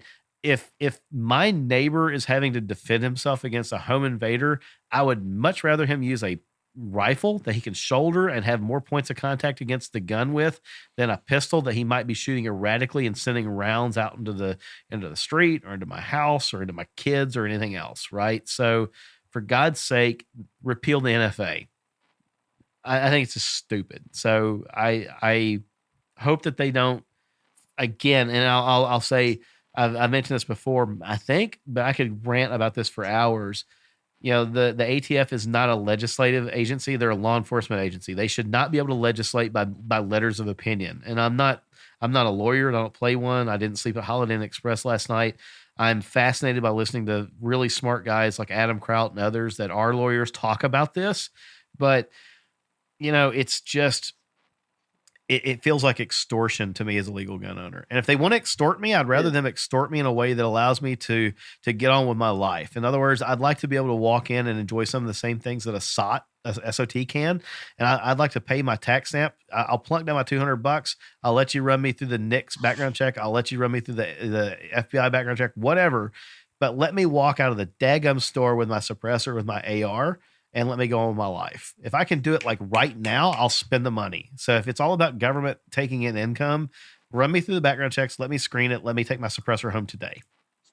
There we go. That's where I'm at on the Hearing Protection Act. I understand, David, but I could argue with you for two episodes on that point. No. I'm not saying that that's ideal. I'm not saying that I understand. Yeah, I don't want to do that. I would do the same. But if I'm going to be raped by the government, I'd rather it be over quick. Right. I mean, don't make it a long 18-month ordeal. Instant gratification. Absolutely. Yeah. I mean, just feel like a pig, right? Yeah. Just bend me over the counter, take advantage of my wallet, expose me to all the background checks, violate my rights, whatever. And then just let me go on with my life and my suppressor and my sore butt. That's kind of where I'm at with that. But the Hearing Protection Act, I don't think that it has a chance in hell of passing because there's no incentive for it to now. And I think that anybody that thought it was going to, fooled themselves. I just don't think, especially after the fact that we went barreling into the year 2018 with school shootings. I think that killed it. And I think that it was the sacrificial lamb that the NRA and a bunch of others just said, oh, well, crap. Instead of, taking our ARs, just let's kill the Hearing Protection Act. Let's not care about suppressors. And furthermore, I think the whole thing about making people pay that much money for a suppressor is asinine. And it actually establishes class systems in the firearms, world because, the single mom living in the projects in, Nashville can't afford a suppressor for her gun, but she can afford a gun. Why is her hearing any less important than mine? I think she should be able to buy a suppressor and get it tomorrow and not pay the stupid background check. If she's legal to have a gun, let her have a damn suppressor. So anyway, I just think the whole thing it's just, I'm going to say it's racism and classism and whatever. It sucks. I hate it. Yeah. And that's the history of gun control in America, David. That's the entirety of it. Yeah. Well, you're right. This is an SBA 3 that I'm holding up right now, which you can't see if you're listening, but you can probably find pictures if you haven't seen it already. And this is a Magpul MOE stock. Yeah, they look This identical. pistol that's For the sitting most in my part. lap that I just took the SBA 3 off of, I can put this one on legally, Yeah. right, and fire it. Same gun. I haven't changed anything else about it in terms of function. If I attach this, The this ATF's buffer going to tube, kick down your door and shoot 10 your years dog. in prison, $250,000 fine. Yeah. Everything else, and someone would gift me a dog and then shoot it because I don't currently own one. They will shoot That's it. how They will pick a dog and They they will would send you. It's like Yeah. adopting a kid, like with UNICEF. They'll send you a picture of a dog, and if you like it, they'll shoot the dog. That's just, man. Exactly. I mean, I know Yeah. that we try really hard not to get political on here, but I feel like this is somewhat apolitical, and it's not. I'm not pro Democrat, pro Republican, pro Libertarian, anything else. I just think that the NFA is ridiculous and it's egregious, and it's if the government wants to make money and that's what it's all about, then just let me get on with it quick. I'll pay my dues. I'll take my lumps, and I'll take my suppressor home or my short barrel rifle or whatever else. I think the whole thing is stupid, and it's class based. It really is. You're right, David. But the problem is when you say take my money, just make it convenient. The problem is we'll never get it repealed because we let them take our money. It's a revenue stream. Yeah. And once you've got that revenue stream established, they're never going to end that program. I get it. But we still have Social Security after generations of, and yeah, I'm getting too I get it, political. man. But I really get it. I feel like I'm kind of stuck in a no-win situation, and I just want my suppressor sooner than when my kids graduate college and they're like 4 and 1, right?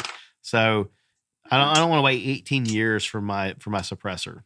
I just think it's stupid. So whatever. Mm-hmm. I'm jealous of Mark though. Mark, I'm going to become an SOT, man. His heart rate is probably about 80 beats below ours. Well, I mean, I know that Mark has a different dealing, and I'll say this too, having dealt with the ATF now a few times, like I said, because of TGO, the agents, the agents on the front line are not the bureaucrats. They're not. And the ones I've talked to think it's about as stupid as everybody else, but they can't say it because you got to be part of the.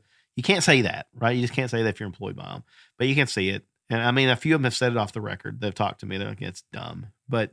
Mark, sigh and the eye roll. Right, the sigh and the eye roll. I mean, they're good folks. They really are. It's the bureaucrats at the top of the heap that they're screwing everybody over here. So I just wasted like 20 minutes talking about how much I hate the NFA. What else we got? I think that was better than the 20 minutes you spent talking about how you hate the P10C. So. You know what I hate more than the NFA? It's a P10C with a suppressor. That's a freaking waste of a suppressor. Never mind. Do you have anything to add on that? Nope. Nope. Not gonna touch it. All right. Wow, man, this is like 6-month anniversary /NFA/CZP10C rant episode. I'm worked up. What else you got? I got the blood flowing, man. I'm ready to go. Let's go. Fight maybe me. we should talk about Tim Kennedy now. Oh man, yeah, I did see that. That was a good question, right? So yeah, I mean, so we got about 10 minutes left in the episode before we need to start doing closing credits and all that stuff. But you want to read that question, Jordan? Because I saw that one, and that's an interesting one. It's a good question to wrap up on, actually. Sure. The question was just, would you ever invite Tim Kennedy as a guest? Oh, that's not the whole Shooters? question. I mean, that's part of it. The whole question. Let's have the whole question. You already answered the first. Well, I guess so. Yeah, it's like, what are your goals for the next 6 months, and how can your audience help you accomplish that? And then, will you ever invite Tim Kennedy as a guest? Yeah, Vanna White would have totally read that in there somehow. Yeah, I mean, someone else in the Shooters Nation podcast. Oh man, community group. Facebook. Mark, I mean, what do you think, man? First of all, how can the audience help us grow the podcast? Join our social media platforms, follow them, like our posts, follow, subscribe, all those sorts of things. Give a share if you find that the content is good and it's worth sharing. Sign up for our email lists. Patreon would be huge. Join our Patreon, help support us. I mean, that's how they could most be beneficial to us, and make sure just keep questions coming so we have good content to talk about. Yeah. I would echo that. It doesn't cost a whole heck of a lot of money every month to host the podcast, but if we're going to grow, then the Patreon support is definitely appreciated. And I can't thank you guys enough. Those of you that are doing it, thank you. You believed in us from the start. We've got some Patreon patrons that have been with us from very early on. You have my gratitude, right? You took a chance on us and I appreciate that very much. And I hope that you don't regret it. I hope that we're doing right by you. And I really promise, my commitment to you is that we'll continue doing what we're doing and what we've been doing all along. But like Mark said, share us out, like us on iTunes, right? If you're an Apple user, get on iTunes and like the episodes, leave us a positive review and that kind of stuff. I know it seems silly, but that really does help us a lot. And I didn't realize how much it did until I got into this whole podcast thing. But, as you guys, give us positive rep on iTunes, we kind of rise to the top of people's search results. And, it's the organic growth that helps, that when people search for a podcast about firearms, we come up as one of the first hits. But beyond that, share us out with your friends, your family, coworkers, people at the shooting range, that kind of stuff. Right. Just help us grow. That's really it. I know it sounds kind of self-serving, but the more listeners we have, that's going to help us get some of the bigger subject matter experts on here, because like Tim Kennedy. Yeah. I mean, they have to divide their time, and it's legit. I don't have any ill will or any misgivings about that at all. They have to, they have to spend their time where it makes the most sense. And the larger our audience gets, the more it makes sense for them to show some attention to us. So, that's really how that works. Would we ever invite Tim Kennedy as a guest? Dude, I'd have him on here tomorrow. I really would. I think that, oh man, I don't know. I mean, this is going to sound like I'm just trying to butter, his bread here, but I think the guy's got a good heart. I think it's in the right place. I think that he maybe chose poorly on some of the things he said, and then he had to go explain it. It's kind of like telling a joke, and if you have to explain the punchline, it wasn't funny, right? And I think that he didn't tell the joke right, or he didn't make the statement right, and he had to spend a lot of time explaining it. And the internet did what the internet does, and that is they crucify very well. And it even affected my opinion of him. And for a while there, I thought, man, Tim, what the heck, man? But I just don't think that you serve the country and put yourself in harm's way as much as he has, and as often as he does, and as relentlessly as he does, if you don't have your heart in the right place and believe in everything, including the Constitution, including our right to bear arms. And he said that time and time and time and again, and I believe it. I've heard it enough times. I've seen the conviction with it. I believe it. And I want to talk to him about Hitler. I want to know if he's going to find him. Right. Because Finding Hitler is the coolest show that I've ever watched, and my wife and I are still binging it. And oh really? Oh yeah, we're not done yet. I mean, like I think we're kind of like into season 2 maybe, and we haven't, like I've got season 3 queued up, but that's fascinating. Yeah, but anyway, no, I think that would be a great episode. I think he's a good dude. I really do. I think he put his foot in his mouth, and he was trying not pander. I think he was trying to relate to an audience that has values that are 180 degrees opposite of his. And in the course of doing that, he tried to say something relatable to open their minds and get them to listen. And the only thing that the internet focused on was the bait and not the fish that he tried to catch. Right. So anyway, that's where I'm at with that. Maybe I'm being generous, but I'd welcome Tim Kennedy on here tomorrow if he'd give us the time of day. So, nice. Yeah. I was more curious. I don't know, Mark, what do you think, right? I mean, about podcast appearances with me. Well, I mean, about Tim Kennedy, the issue with that. I mean, what do you think, Mark? I mean, I don't think there's an issue there. I think he misspoke. I think, and if he didn't misspeak, he was.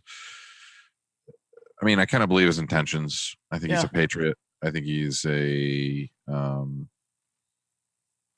have a lot of respect for him because he's a veteran. He's obviously had a strong career. Yeah. I don't know. At first I was just like, yeah, what the hell? You know what I mean? Right. Like, that was stupid. Why'd you say that? But at the end of the day, what it did is made me focus on him more, and I learned more about him, and it made me appreciate him a little bit more, I guess. Yeah, I think he struggles with the same thing all of us do, which is how do we make Everybody. schools safer? How do we make society safer without eroding fundamental rights? And I'm a dad. You're a dad, Mark. I mean, we kind of deal with this, and it's like, do you send your kid to school and you just pray for the best, hope for the best? What is it? And I mean, Thomas Jefferson's quote, I paraphrasing, I prefer, dangerous freedom over peaceful servitude. And I think that is just a very difficult thing to rectify within ourselves and reconcile within ourselves. And I think that it's very personal. And Tim, I give him props for having the guts to lay it out there, even if what he said is what he believed, because that's the conversation we each have internally about freedoms and responsibilities and freedoms and repercussions. And he just laid it out there. Even if what he said is true and was 100%, that's what he said and that's what he meant.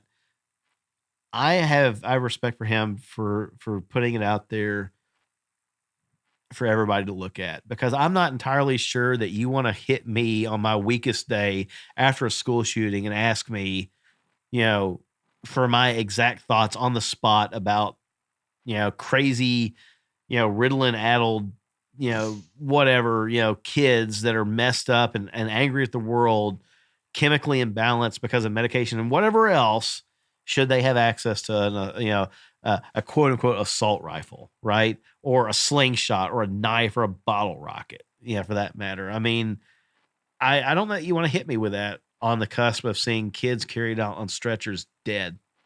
Cause I don't know that I could trust myself in that moment. And so I respect Tim's humanity and his honesty and his, his vulnerability to just let us all see it. And so anyway, I don't know, maybe a little bit philosophical.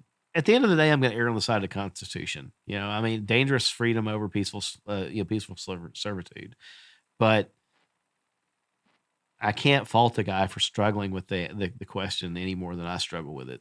So, it's just, it is what it is. And I think, I'd welcome him on here in a heartbeat. By the by, I'd buy the guy a beer at NRAM if I see him there, So I think that he's taken it like a champ too. The internet has just kicked his butt because of it, and he's taken it like a champ. So, Mal, I guess we're really kind of wrapping up on the top of the hour too, and as always, it flies by like crazy. Mark, I know that Squared Away Customs wanted to do a giveaway to commemorate the 6-month anniversary and reward some of our listeners. So you want to talk about that real quick and tell everybody how they can get on that?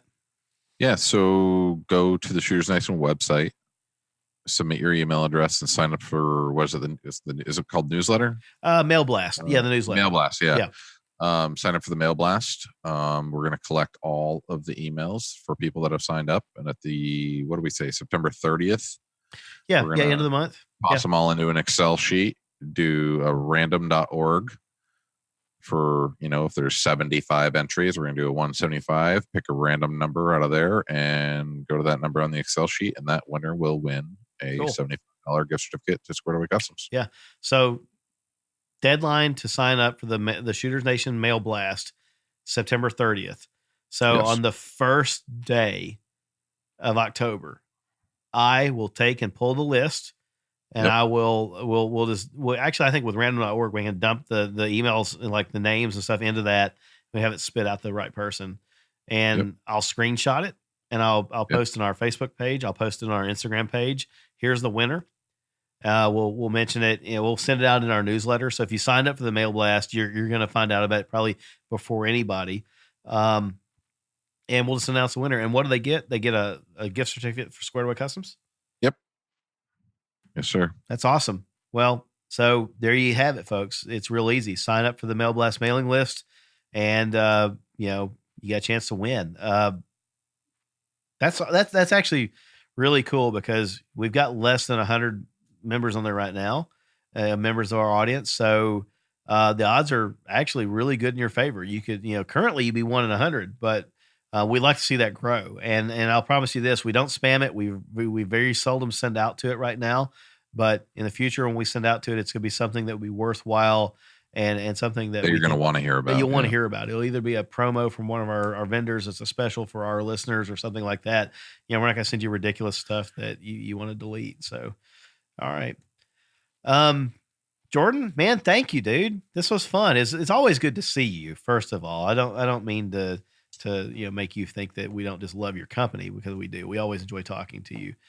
But thanks for doing this with us tonight. It was spur of the moment for you, but you jumped in and you helped us out as always. So I appreciate your friendship and your friendship to the show.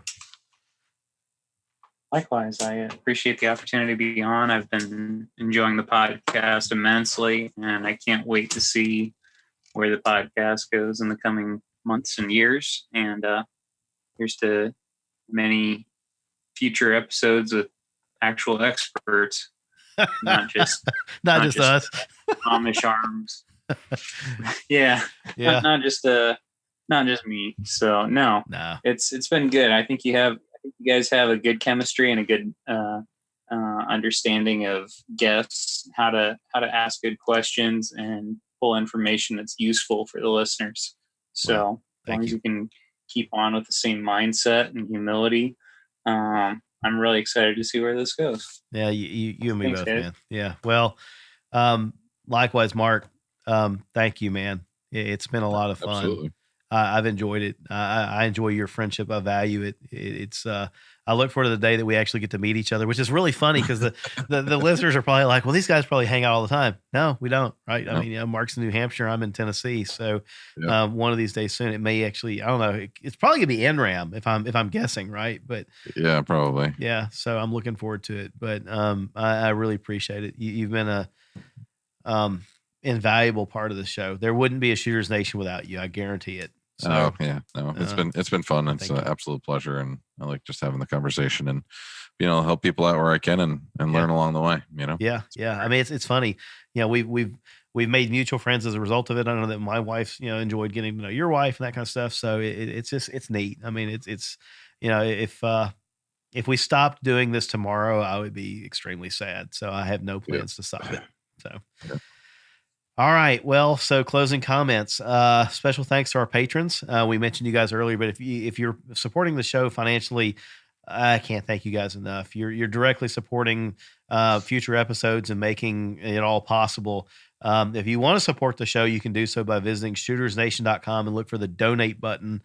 Also, while you're over at shootersnation.com, be sure to sign up for the Mail Blast mailing list. That's your chance to win an amazing gift certificate from Squared Away Customs.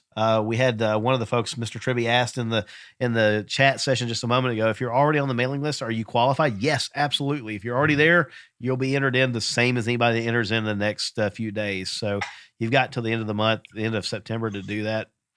And we'll respect it. We never sell the mailing list. We never give it away, anything like that. We sit on it like it's gold, because it is.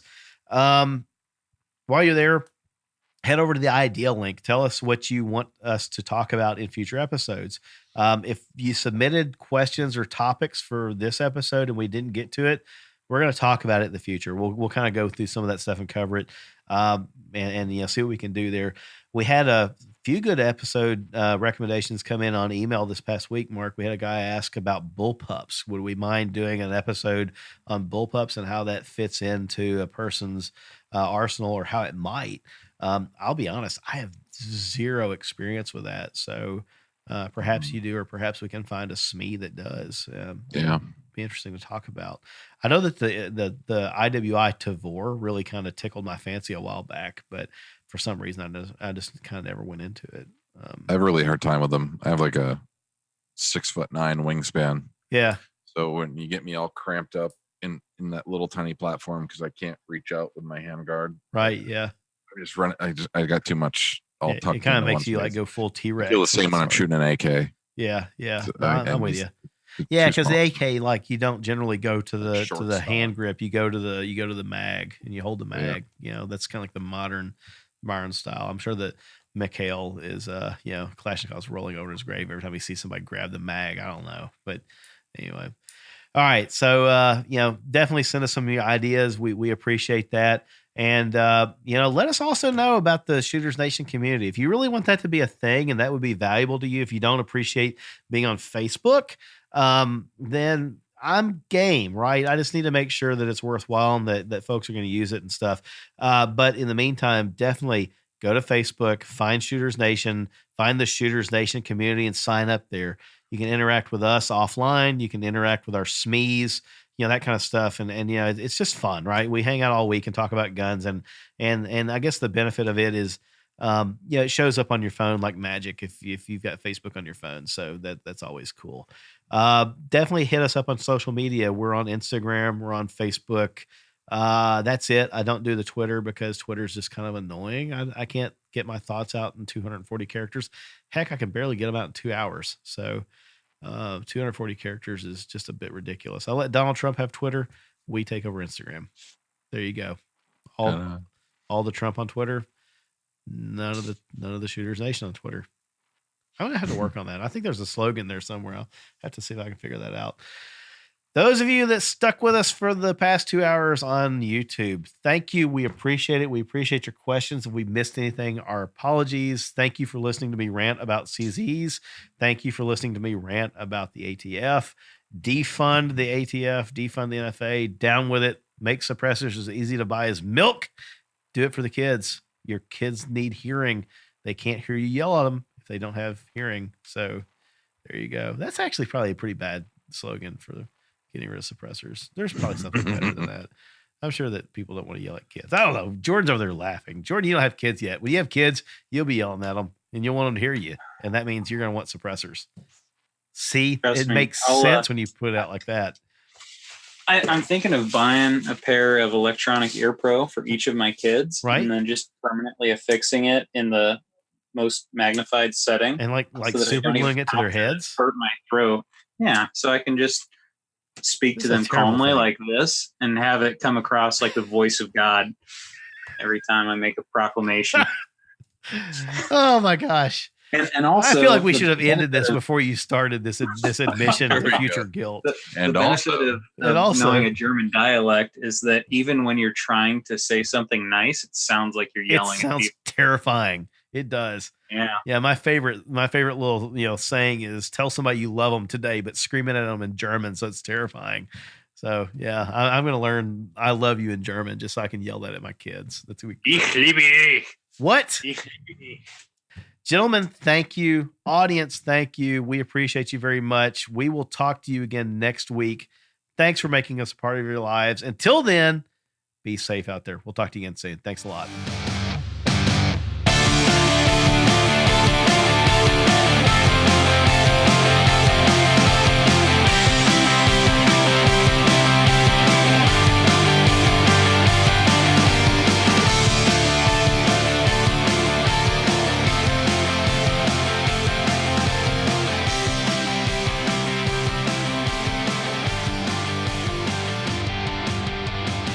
The preceding segment was a production of the Shooters Nation podcast. Visit us online at shootersnation.com.